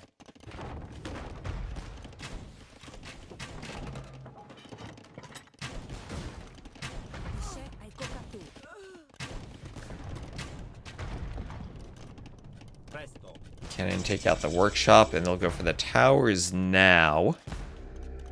Go for the towers. Forward castle from Matza. Matza's looking to get super aggressive. Miguel's up to imp 2. So Miguel and DauT gonna try to carry their side. Here's a petard that won't do much against the units. Plumes are fighting the Cavaliers. That Mangonel goes down. Matza has to wall all of his Vills, but there's a Mangonel coming forward. The Mangonel can get some nice hits on the Vills, and if they die, they're surrounded by Paladins. There's a conversion on the Vill on the inside, and Matza will lose everything. He won't get that castle up. He has to pull back. Only has a single Vill for doing so, and he's going to do a second castle at home, trying to do more plumes. And DauT with the Cavaliers saves KingstoNe and alleviates all that forward pressure. Matza with the DauT castle. Well, he is on DauT's team. But now DauT himself pushing. He has Bombard Cannon. Miguel has Onagers. And Dobbs has 0 military. He's just been booming all game. I was genuinely curious about the boom instead of the Blackwood Archers. Maybe he was afraid of Byzantine skirms? But now I think he's just gonna die. He's resorting to repairing his teammate's castle while the castle's doing hoardings.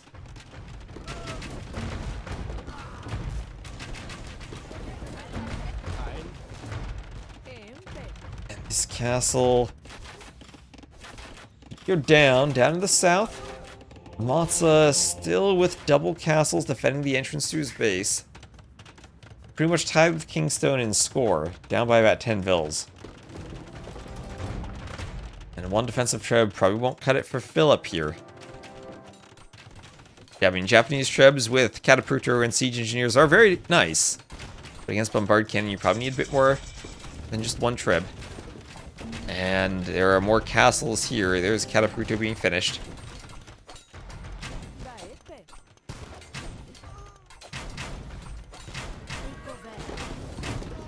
And the Mangonels, the Onagers killing a few Vills here. Dobbs losing a bunch of Vills, down to 67 Vills, down to 61 Vills. 59, he's losing more, he's losing all the Vills. This TC needs to stop the queue. Oh, DauT now booming. There are a couple of docks here from Matza, but those are being focused and cleaned up in DauT's pond. So DauT gonna keep his fish boom alive, but damaged a bit by that forward dock combination. Not quite Bombard Cannon, but maybe close. Well, now they have Catapulto, and now he's got up to 6 trebs. Probably don't want to micro against Bombard Cannon still, but you can actually pick off units with that pretty well. Catapruto is pack and unpack faster, and also fire faster.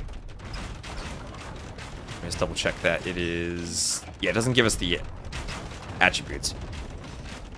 Packing and unpacking faster is nice for microing, although you can't really dodge bombard cannon shots with it.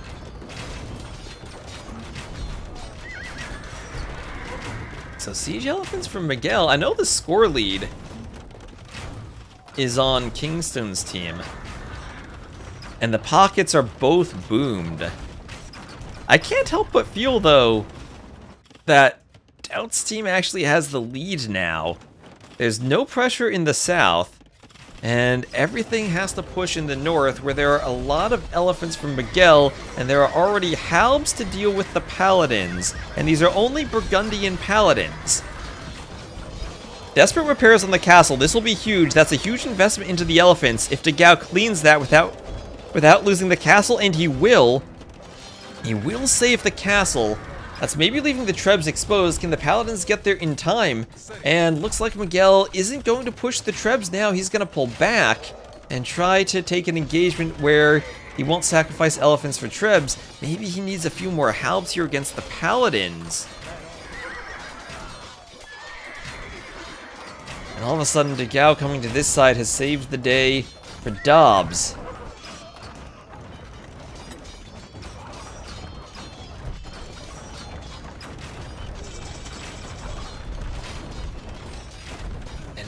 Now, 3 players, well, I say 3 players, maybe I shouldn't count Dobbs. Now going to push back against Miguel. There are some plumes over here, that's not going to help too much. Paladins counter halves. They counter siege elephants, that's for sure. Miguel, does he know these elephants are rams and not anti-paladin? I'm not sure if he does. We'll have markets in the south now for Raven.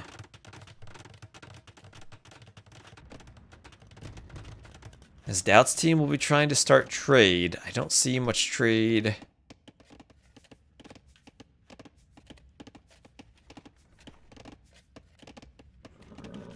Here, I just see paladins running back and forth. That's the trade route. And workshops for DauT. Is he gonna cut? I see some Xing from Miguel. DauT is hiding under the elephant hitbox. Elephant archers at home. Or what the Byzantines have. We now have elite samurai for Philip.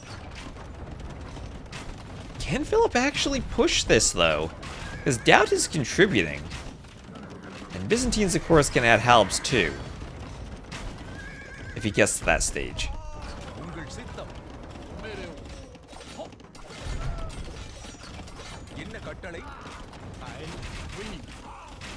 And then the Arbs now for DauT. I mean, the Arbs are perfect for cutting down the infantry. And on the other side, it's just going to be fortified wall from both players, so that forces everything to the north, as we're going to have workshops and barracks for Miguel, and he'll try to push with Halb Onager up the middle. There's a bunch of Xing there from Miguel. This is in the line of sight with that outpost of Philip, if he pays attention to it. Some Xing down here from Raven, saying, hey, look, there are vills and ranges. But north is where the paladins mainly are. From DauT, he's trying to raid DauT. DauT 91 vills, and I'm sure he's suffering from the raids.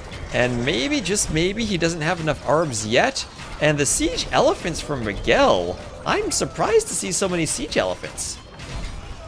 I mean, I would think he has to do other units, because he's not fighting buildings right now. He's fighting units. And right now it's Raven coming over. Raven as the Franks.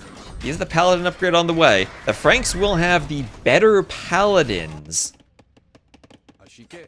when they're upgraded.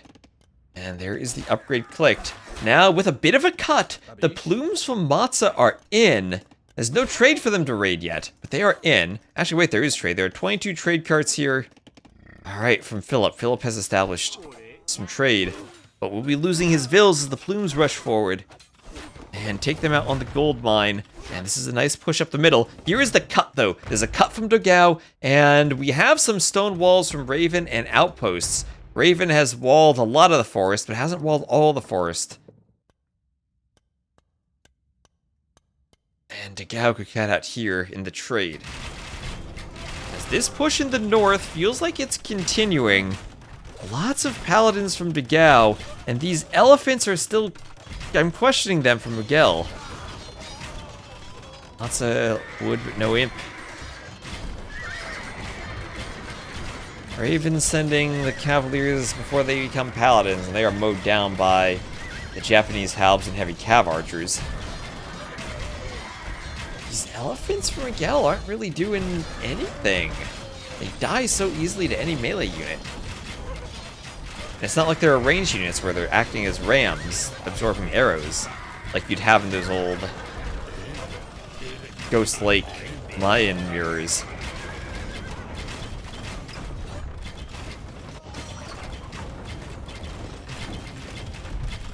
And now we have... Is this useful? The Champy Warrior?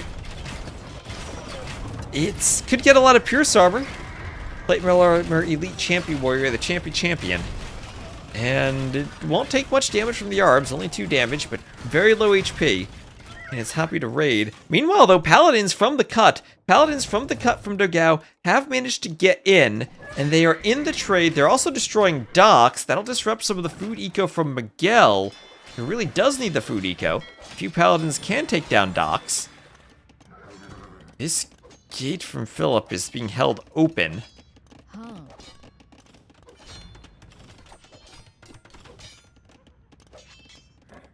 And Paladins from Raven are in. So Paladins in on both sides. It feels like DauT is collapsing, though.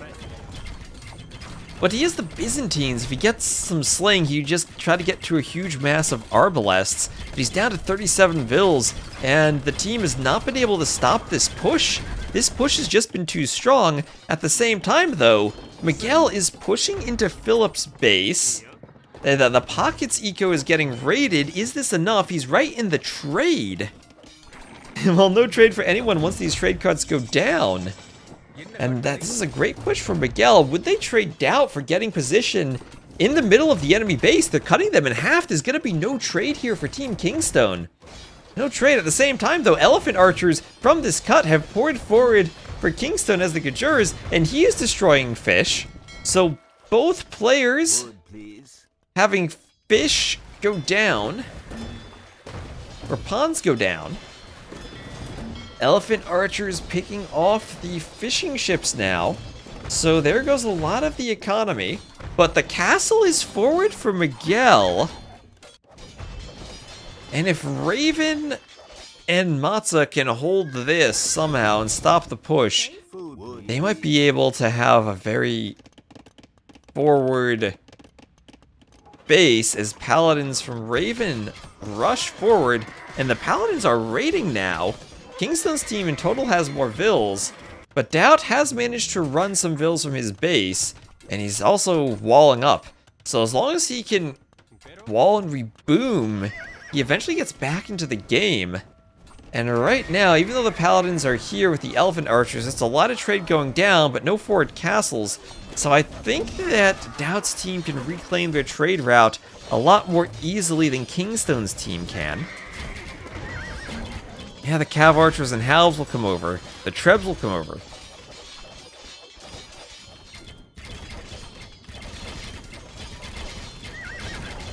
And the heavy Cav Archers take down the Paladins. But not all that fast. Siege Onagers are here, shielded somewhat by the Halves, and they want to keep the Cav Archers back. So this trade, there's a tower in the trade taking down the trade carts, and the trade no longer is there. Meanwhile, trade is looking like it's going, and with the elephants getting cleaned up, should be going pretty steadily for Team DauT. Yeah, they took a few losses there, but in total, I think they have more. I don't know if there's a screen. We can see the trade. 11 for Raven. Actually, it's more for KingstoNe's team. 20 for DauT, 14 for Philip.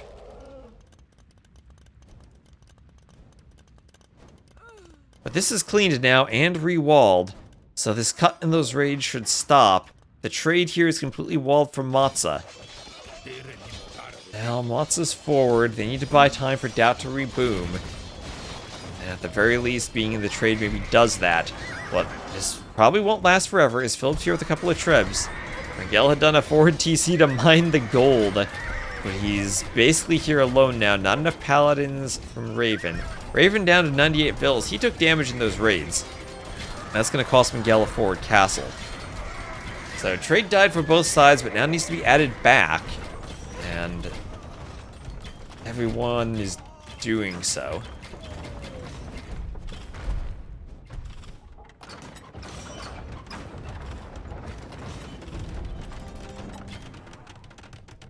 This castle goes down, and this being cleared, the forward from DauT's team's now cleared.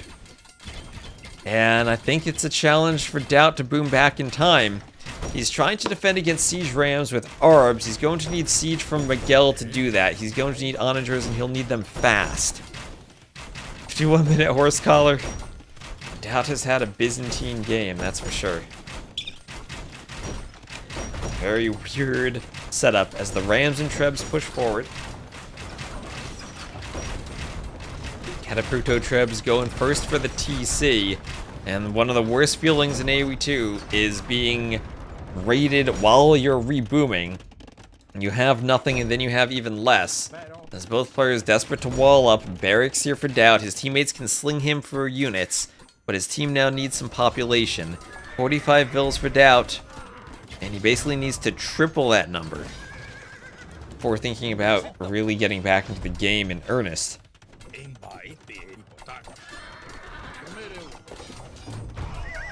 Oh, there's a hit. Another hit. And some nice siege onager shots from Miguel. I don't know if it'll be enough, but it does help. Stall at the push.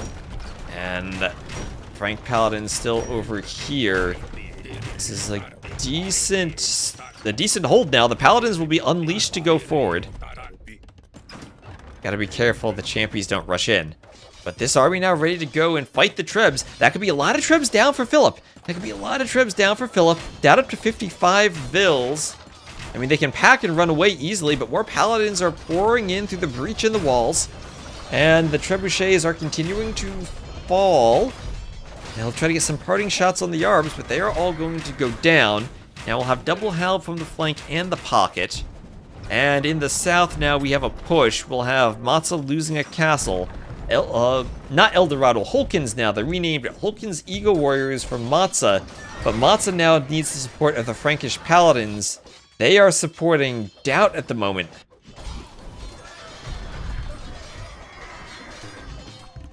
This team...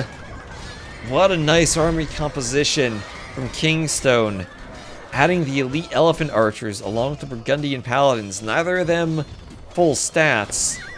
Lacking full up, or both of them lacking full upgrades. But together it's still a nice combination. And now it's DeGao who's in the trade. DauT 72 vills. But that might not be enough. They're somewhat holding, trying to pick off siege in the north. But now it is Matza whose turn it is to die, as he's lost castles. And can't really hold this base now. He doesn't have tools to deal with elephant archers. The Maya really don't have tools to deal with elephant archers. Maybe Hulkins Eagles are their best bet. Pocket over here would be a good place for DauT to reboom with the gold and the stone.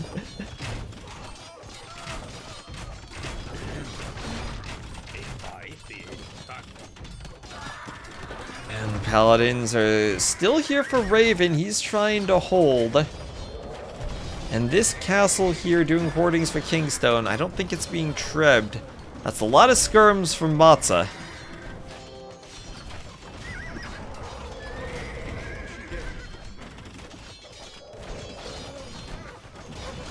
KingstoNe doing hoardings. That'll be a bit of extra HP for this castle. The castle somehow stays alive. Feels like DauT's team is restricted to 3 bases, but at the very least they have a decent trade line in those bases. Skirms working overtime, that's what Byzantine skirms can do. And now the trash, the pure trash army, Halb skirm from Matza. backed up with some Frankish Paladins. Feels like it's maybe pushing this back. And they'd love to take that castle down. On the other side, we have a couple of raids here. Philip trying to get into Raven's base. But the green Paladins will clean up those yellow Cav Archers. We have a siege tower from Miguel, because why not? It's always time for a good siege tower. Better against halbs than the siege elephants, maybe. I have no idea what this tech does. Wood, please.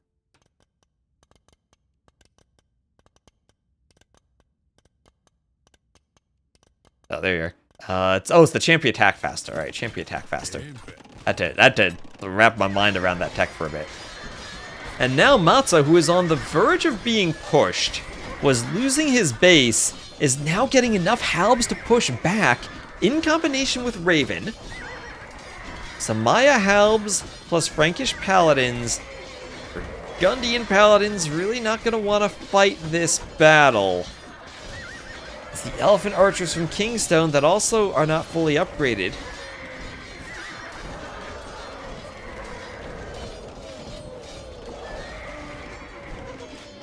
And KingstoNe slowly but surely feels like he's losing the Elephant Archers. And DauT has 101 vills as the Byzantines. As the Byzantines, that's kind of all you need. He's trying to do the Hand Cannoneers now to try to deal with the Champy. And he can get back up and start making units soon. Does Miguel have Woot Steel? He does not. That would be useful for ignoring armor for the halbs. He is floating a lot of res at this point, so he could make it. He could also be slinging DauT back.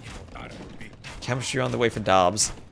That's one thing I think a lot of teams can pick up on, is the Imperial Age slinging. Getting players back into the game if they're in a bad spot. I think a lot of teams could improve on that from what I've seen. Alright, so Elephant Archers in the choke point there for KingstoNe. No big siege onager to flatten them all at once. They're serving as a traffic jam for the Cav. And some halbs are coming out to deal with that. And DauT trying to hold. This has been a great game of Rage Forest so far. Different points I've thought different players were dead, but then they came back. It's from, let's see. Oh, there's Miguel with the sling to DauT. And now DauT, with those resources, he's Byzantines. And where does he have buildings? Does he have military buildings? Well, he can place military buildings.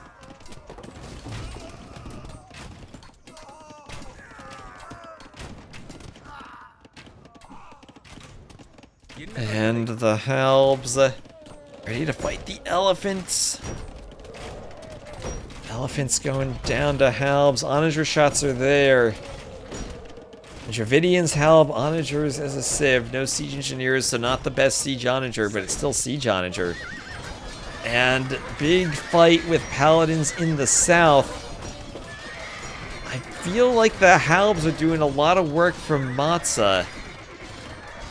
Raven has to be careful about his queuing. And now another workshop for Miguel. Miguel may be thinking if they can hold on the right, they can push on the left if he's able to play both sides. And he's going to try to play both sides.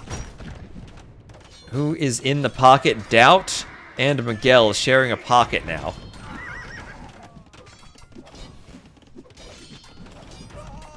I guess Dobbs is sharing his flank with Philip, but that's more Philip trying to support Dobbs.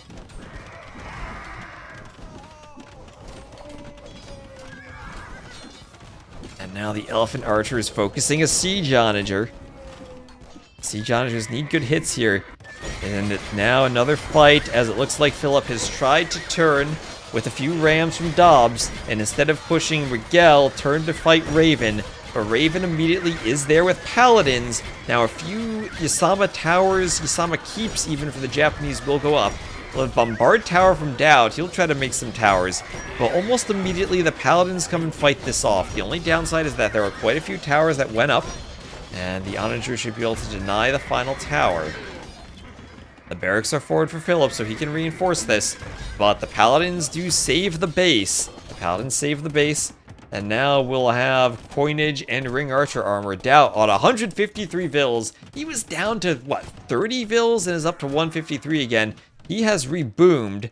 And you know what? Who said earlier this would be a good place for DauT to reboom? He has found the pocket with the gold, with the lumber camp, this will give him some farming space. He'll do an outpost just to ensure no one sees it to cut. And this is the perfect place for DauT to reboom. Built a statue of himself at that university to overlook the economy. And now it feels like we've just gotten stalemates on both sides, as we have now the elite Eagle Warriors with Hulkins, which is the old El Dorado 40 HP, for the Maya, helping fight against the Elephant Archers. At least they do have a lot of Pierce armor there.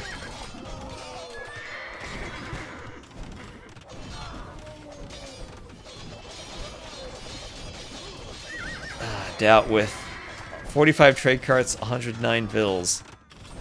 Now Paladin and Elite Eagle. Frank Paladin, Maya, Elite Eagle.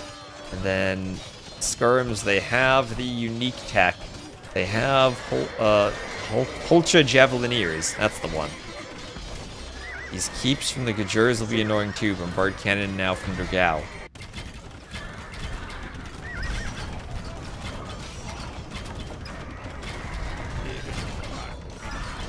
And in the middle, this is a lot of keeps. Triple player clean here. DauT with Skirms, Miguel with Elephants, and Raven with Paladins. Maybe that's a few too many halbs, though, for the Paladins. The Bombard Towers from DauT certainly helping. It feels like slowly but surely, KingstoNe's team is getting a push going on all three fronts now. I like how there's just walls in the middle of the forest from the cut.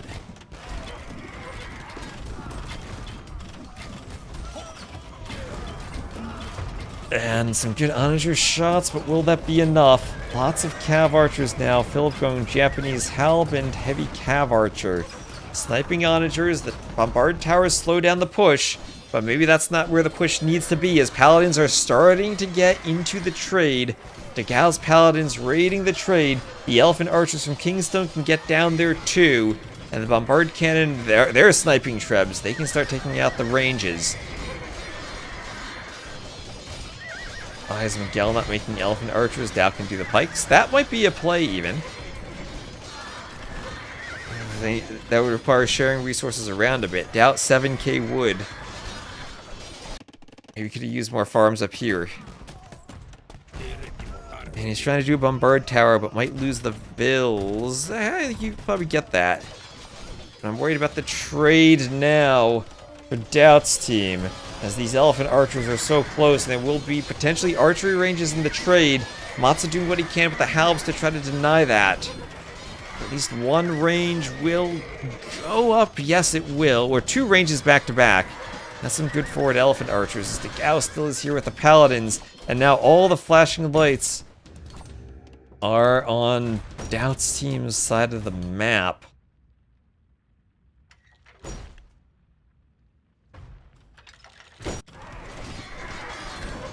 And these...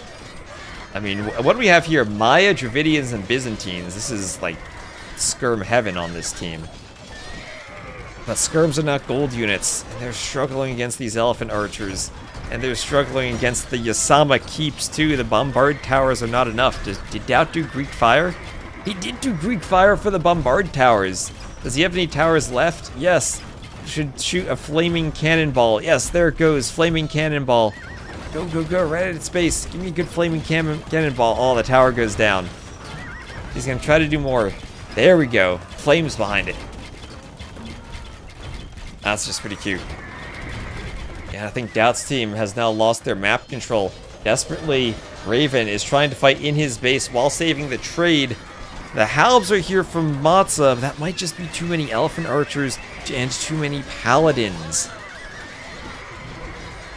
Cannon trying to take out Matza's range. There's a castle there in sniping distance. The trade feels awkward.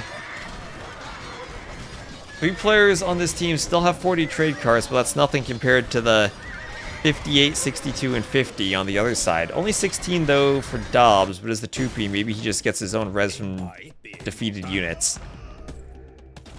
Might not need as much trade. What do we have there? Some houses from Miguel. He's trying to use the pockets for his house space.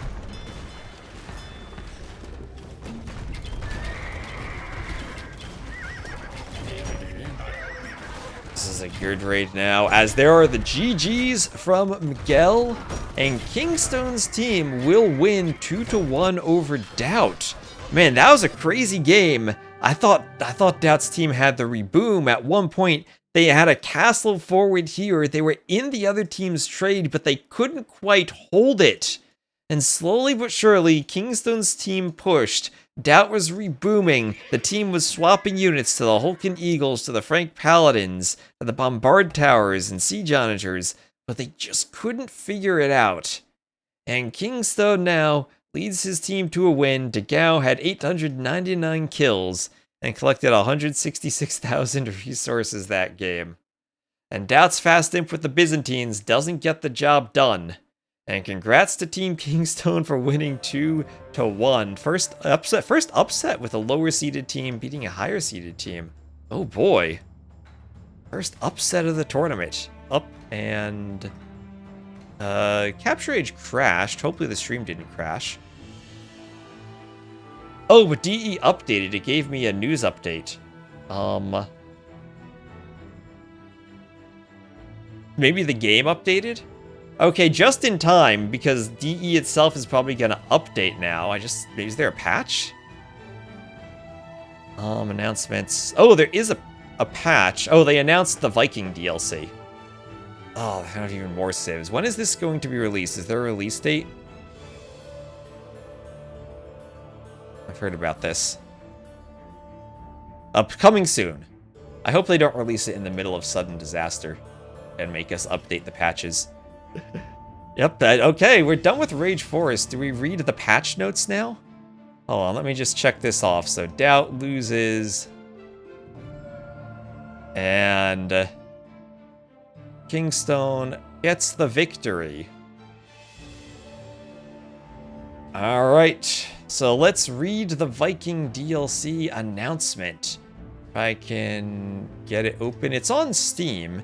Is there an announcement page? Oh boy, there's a celebration post of many devs probably getting laid off from the Microsoft layoffs. We will read this now.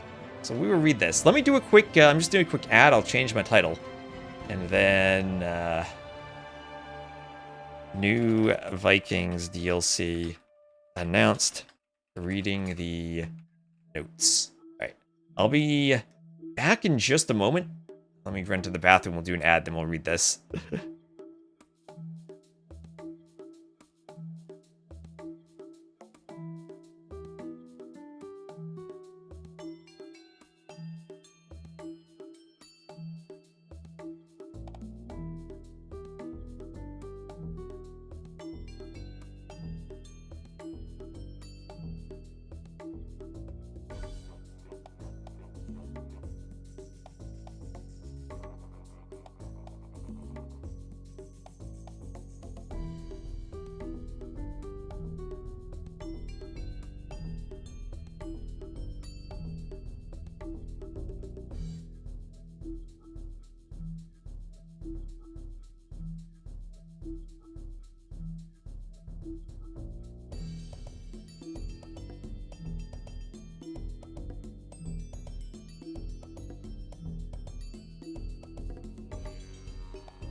Alright, we're gonna read through these patch notes.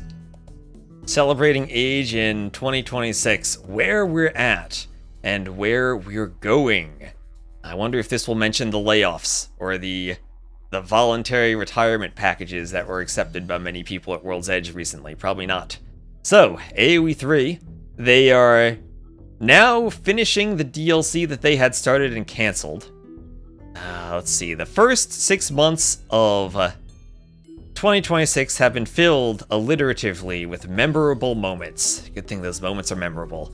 Across the Age franchise, we've explored new legends and civilizations, welcomed players to new platforms, cheered alongside fans at Red Bull Woolulu Londinium, and watched our communities continue to create, compete, stream, mod, and share their passion for all the Age games in ways that inspire us every day.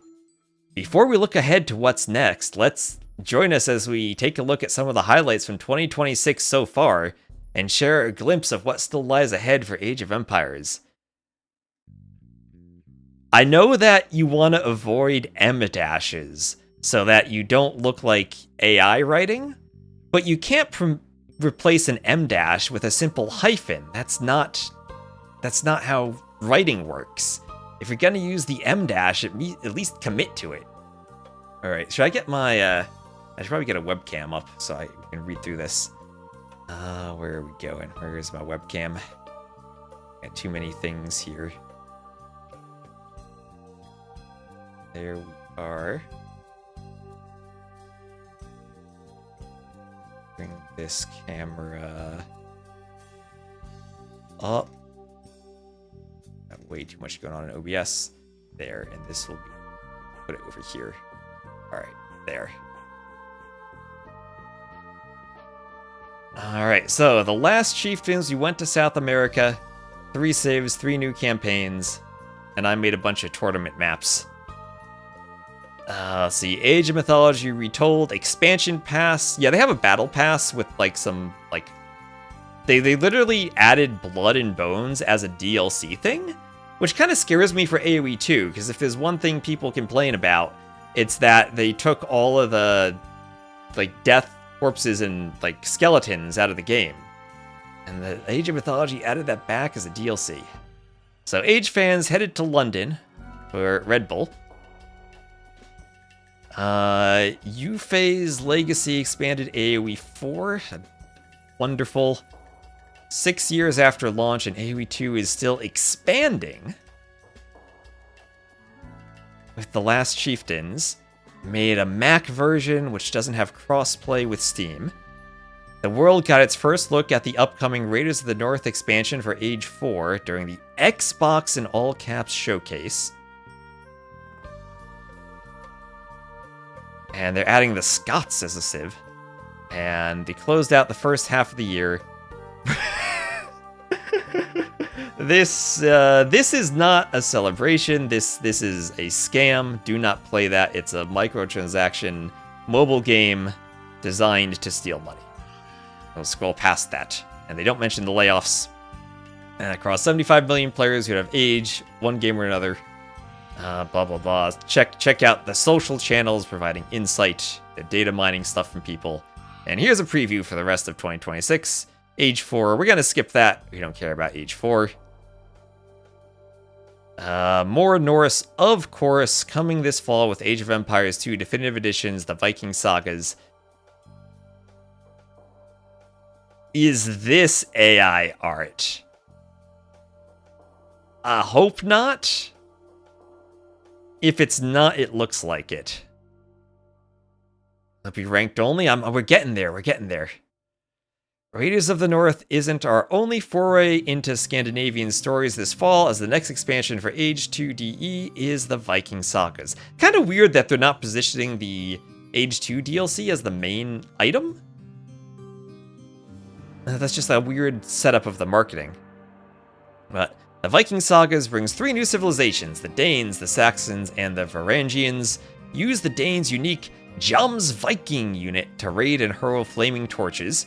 Wield the Saxons' Hearth Troop, a heavy infantryman, which opens fights with a ranged javelin before closing in, or send out the Varangians' Jarl to hurl axes and tear through enemy infantry, following the life of Harold Hadrada in 3 new campaigns. Oh, does one person get 3 campaigns? That's not how Age campaigns work. From his cunning exploits across the Mediterranean, his brutal raids across the Danish coast, to his daring invasion of England in 1066. You'll earn renown through the Skald's Tales and fight your way from Scandinavia to the Kievan Rus and the Byzantine Empire before staking everything on England's shores. In this new story, you'll encounter powerful antagonists including the duplicitous Empress Zoe, the dangerous King Svein Estridsson, and the battle-tested King Harold Godwinson. It'll launch this fall, with pre-orders coming later this summer. That does put it probably end of October. So I probably don't have to deal with that in Sudden Disaster, but the Garrison probably will. You can head to your platform of choice and wish list. They don't include, a Mac or PlayStation option here. Okay, at least the button has a cool animation. Oh, an asterisk about PlayStation. You can't pre-order it for PlayStation. That's weird. And there's Age 3. Yeah, it's a multiplayer one. And they'll be retiring the free trial. Wait, what? We also revealed last week we'll be retiring the free trial and offering a new package for the base game. New purchasers of Age 3 will receive not only the base game, but also the United States, the Mexican civilization, and then the microtransaction cosmetics, oh boy. So they're doing like the Age thing, where they combine the DLCs with the base game. Yeah, the United States civilization was a weird one. First off, as much as people complain about the Three Kingdoms for AoE 2, the United States should not be in AoE 3. Like, the entire point of that game is that the civilization did not exist at the start of the game. And then it was in the game already, because there were, like, revolution mechanics. When you got to the, like, in the final age, you could basically do, like, the Flemish Revolution or Ragnarok thing by upgrading to a different civilization, essentially. And you could, like, turn the Britons into the United States, which made sense. That doesn't. But they released it initially by this very games-as-a-service heavy play every single day and complete a very simple challenge for 30 days and you got the Civ for free thing, which is a way to promote playing a game and somewhat makes sense in the context of games that have microtransactions because you then promote people playing the game, but doesn't make sense for AoE, like for Age of Empires, which, as there are some microtransaction DLCs now, but didn't really have them then, so that made no sense from like any point of view, but that's how it worked. So you might have gotten it for free already, but now you'll definitely get it for free, and you can no longer play the free trial. This is a weird announcement.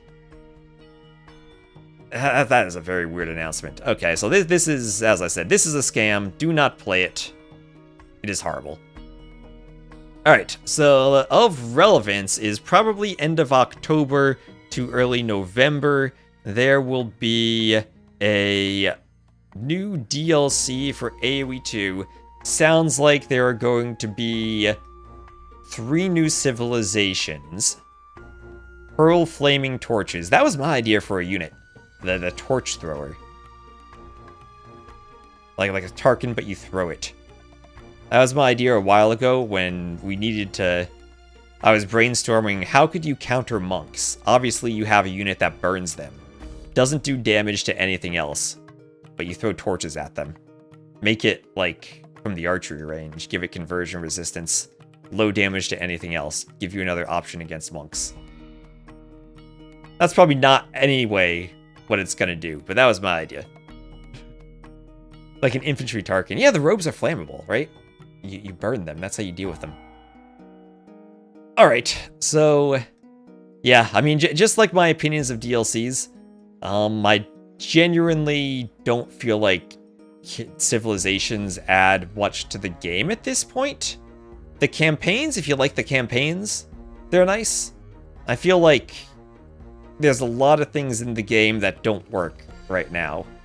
From the lobby system being a contest of dodging and Alt F4ing to find games, to the patrol stacking in the pathfinding, with pathfinding still not being on par with the original game, to kind of the lack of overall content in the DLC. We'll see if this comes with an architecture set, like the South American DLC did.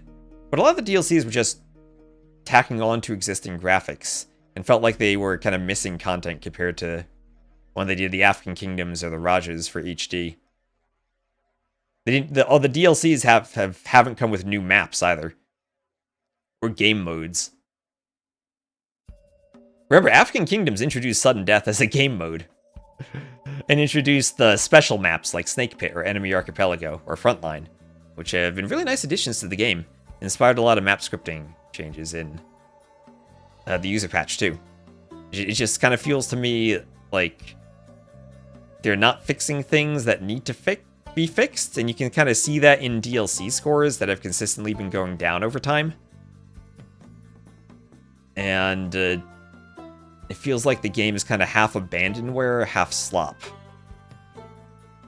Yeah, the lobby map ban system rework. I mean, I don't even know if that's in the cards. I know that they do have plans for the picking your elo thing. If that comes with a bigger rework, I'm not sure. But yeah, my overall opinion is DLCs for Age 2. Generally kind of a net negative as far as I'm concerned so far. I haven't played the campaigns in a while. Maybe I'll check out these campaigns, but new civs, yep. Yeah, and that is a very AI-generated image. I mean, let me just go back here. In this day and age, if you are an artist, you need to make sure that your artwork does not look like it's AI-generated, and that looks very AI-generated. Let's just count the fingers. 1, 2, 3, 4, 5. 1, 2, 3, 4, 5. He's got a right hand and a left hand. Does this guy have a thumb? I'll be generous. We'll give him right hand, 5 fingers. The rest of the hands aren't visible. But yeah. The other DLCs weren't that bad, right? Let's AoE 2 Dawn of the Dukes, or AoE 2 Lords of the West. I'm just gonna do an image search for these. And like can I open image in new tab? There we go. Hold on. Yeah. Okay, that's low quality, so I zoomed in. It was a small image. The larger one. Why is there no large quality image of this? All right. 4K monitor. So this is like this one's probably the better. There we are. Like this looks much better, right? Like this does not look like it's AI generated. For when they did Dawn of the Dukes, this looks like an actual quality image that some artist made. Yeah, it does kind of look like it has a bit of that fake 3D model to it, style to it, but it looks like someone like actually did this. And this one, I didn't find a larger version, but same thing. It looks similar in quality to the other one. And this is the low resolution zoomed in. But then this, like it's so high, like there's no background to it. It's just clouds and then some fire. Yeah. Yeah, like there are kind of things in the background, right? There's the castle there, a little bit of bird there. There's the lake and some trees over there. And then this one, right? There's stuff in the background of the image. You can see the donjon from the Sicilians they added there. There's a mountain on the right side. Maybe there's stuff on the left that we don't see because they just didn't center it right, but that does not look promising.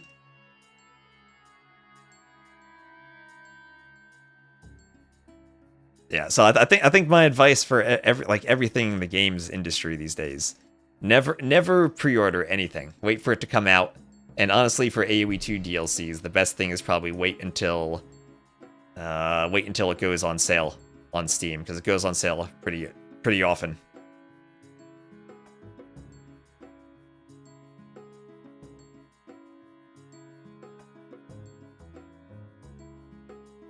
Yeah, let's look at the Steam page, because they probably have some screenshots there. So let me bring that up. All right, so we can look at the screenshots. Wait, let me see if I can actually get the screenshots in higher resolution places. Oh, there we go. I can just do this. All right, that works. Or never get it and you don't have to learn. All right, so here are... Okay, looks like we will have a new architecture set. So that answers my first question. Looks like we have a berserk and a lot of militia here. So this looks like it's maybe from a campaign. Little bridge. Trade cart gonna run over the Ville.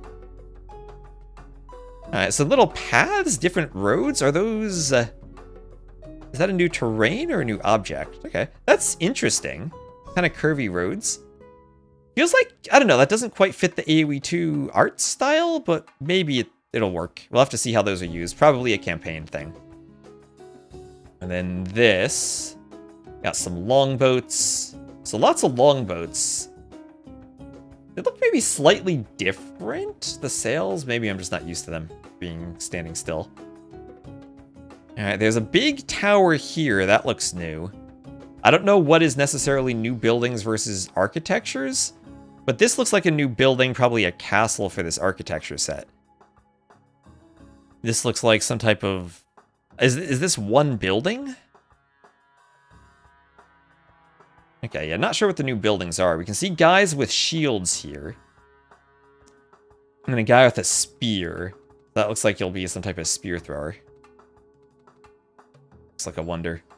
RCT2, open RCT2. That game is amazing.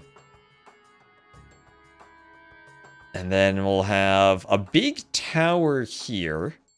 And then this looks like a castle. This also looks like another new architecture set.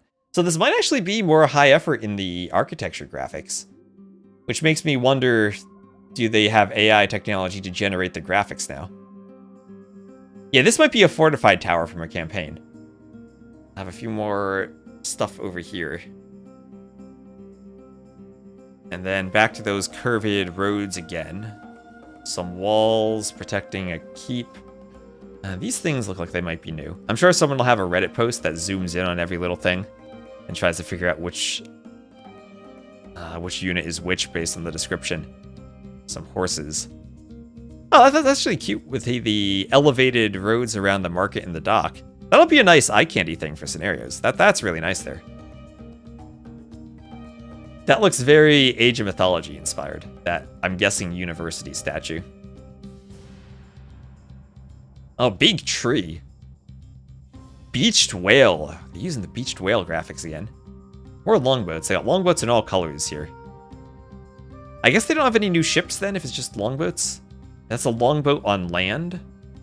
Some type of beached longboat to go along with the beached whale. Another nice tower there. Monastery on the island. Oh, maybe this is a wonder. That'd be cool if you had a tree as a wonder. Longboat regional unit? Ooh, you know what? What if they redesigned Vikings on water to get rid of the unique ships and just give them longboats? I wouldn't like that. Keep the Vikings, the Vikings. And this is back to that first screenshot again. Oh, John Slow, thank you so much for the raid. We are just looking through the patch notes of the new DLC and all the screenshots. We'll scroll through them quickly once more. I like the tree. Thank you for the raid. We're actually just about to wrap up here though. As we casted Rage Forest, that was the only thing I was going to cast today, and then we got hit by the news of a new patch. The short boats.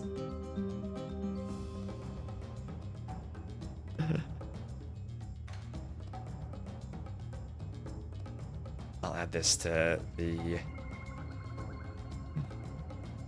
And... Game at the Vikings DLC announcement. Alright. Both Danes and Varangians got longboats. Alright, so new DLC coming in the fall. Presumably October or November. I'm guessing end of October to early November.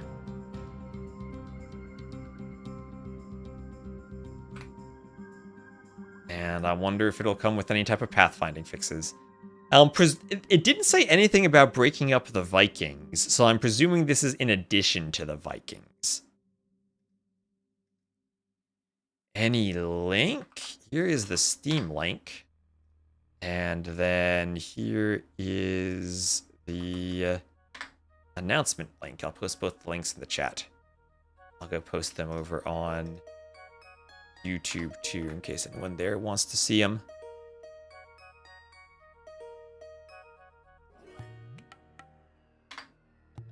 Yeah, Twitch is a lot more chatty than YouTube. Danes and Vikings got an insane overlap. Yeah. Isn't there supposed to be, I guess the timing isn't right, but usually there is a Scandinavian LAN over the summer.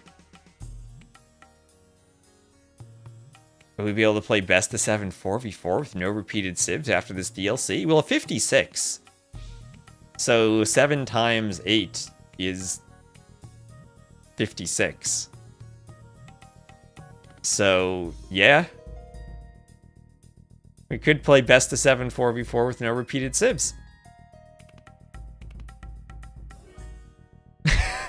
We could. We're gonna have to run through the campaigns again to see what got updated. Yep. That is pretty cool. We will have to do that sometime. It'll have to be a Rage Forest match. Best of 7 4v4, no repeated civs. Best of 7 Rage Forest will take forever. Finally. Does that mean we can finally stop with the civs? We can do best of 7 4v4 with no repeats? I don't know how we draft for that.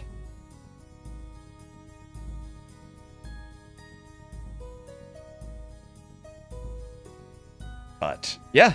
I think that's about it for us today. Thanks, John Slow, for the raid, but we'll have to pass you on to someone else. Let's see, who is still streaming at this point?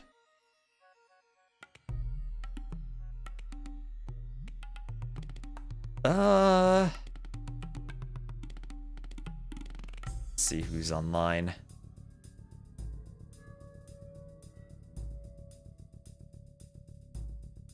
I'll send you over to DauT. He's playing some Rage Forest.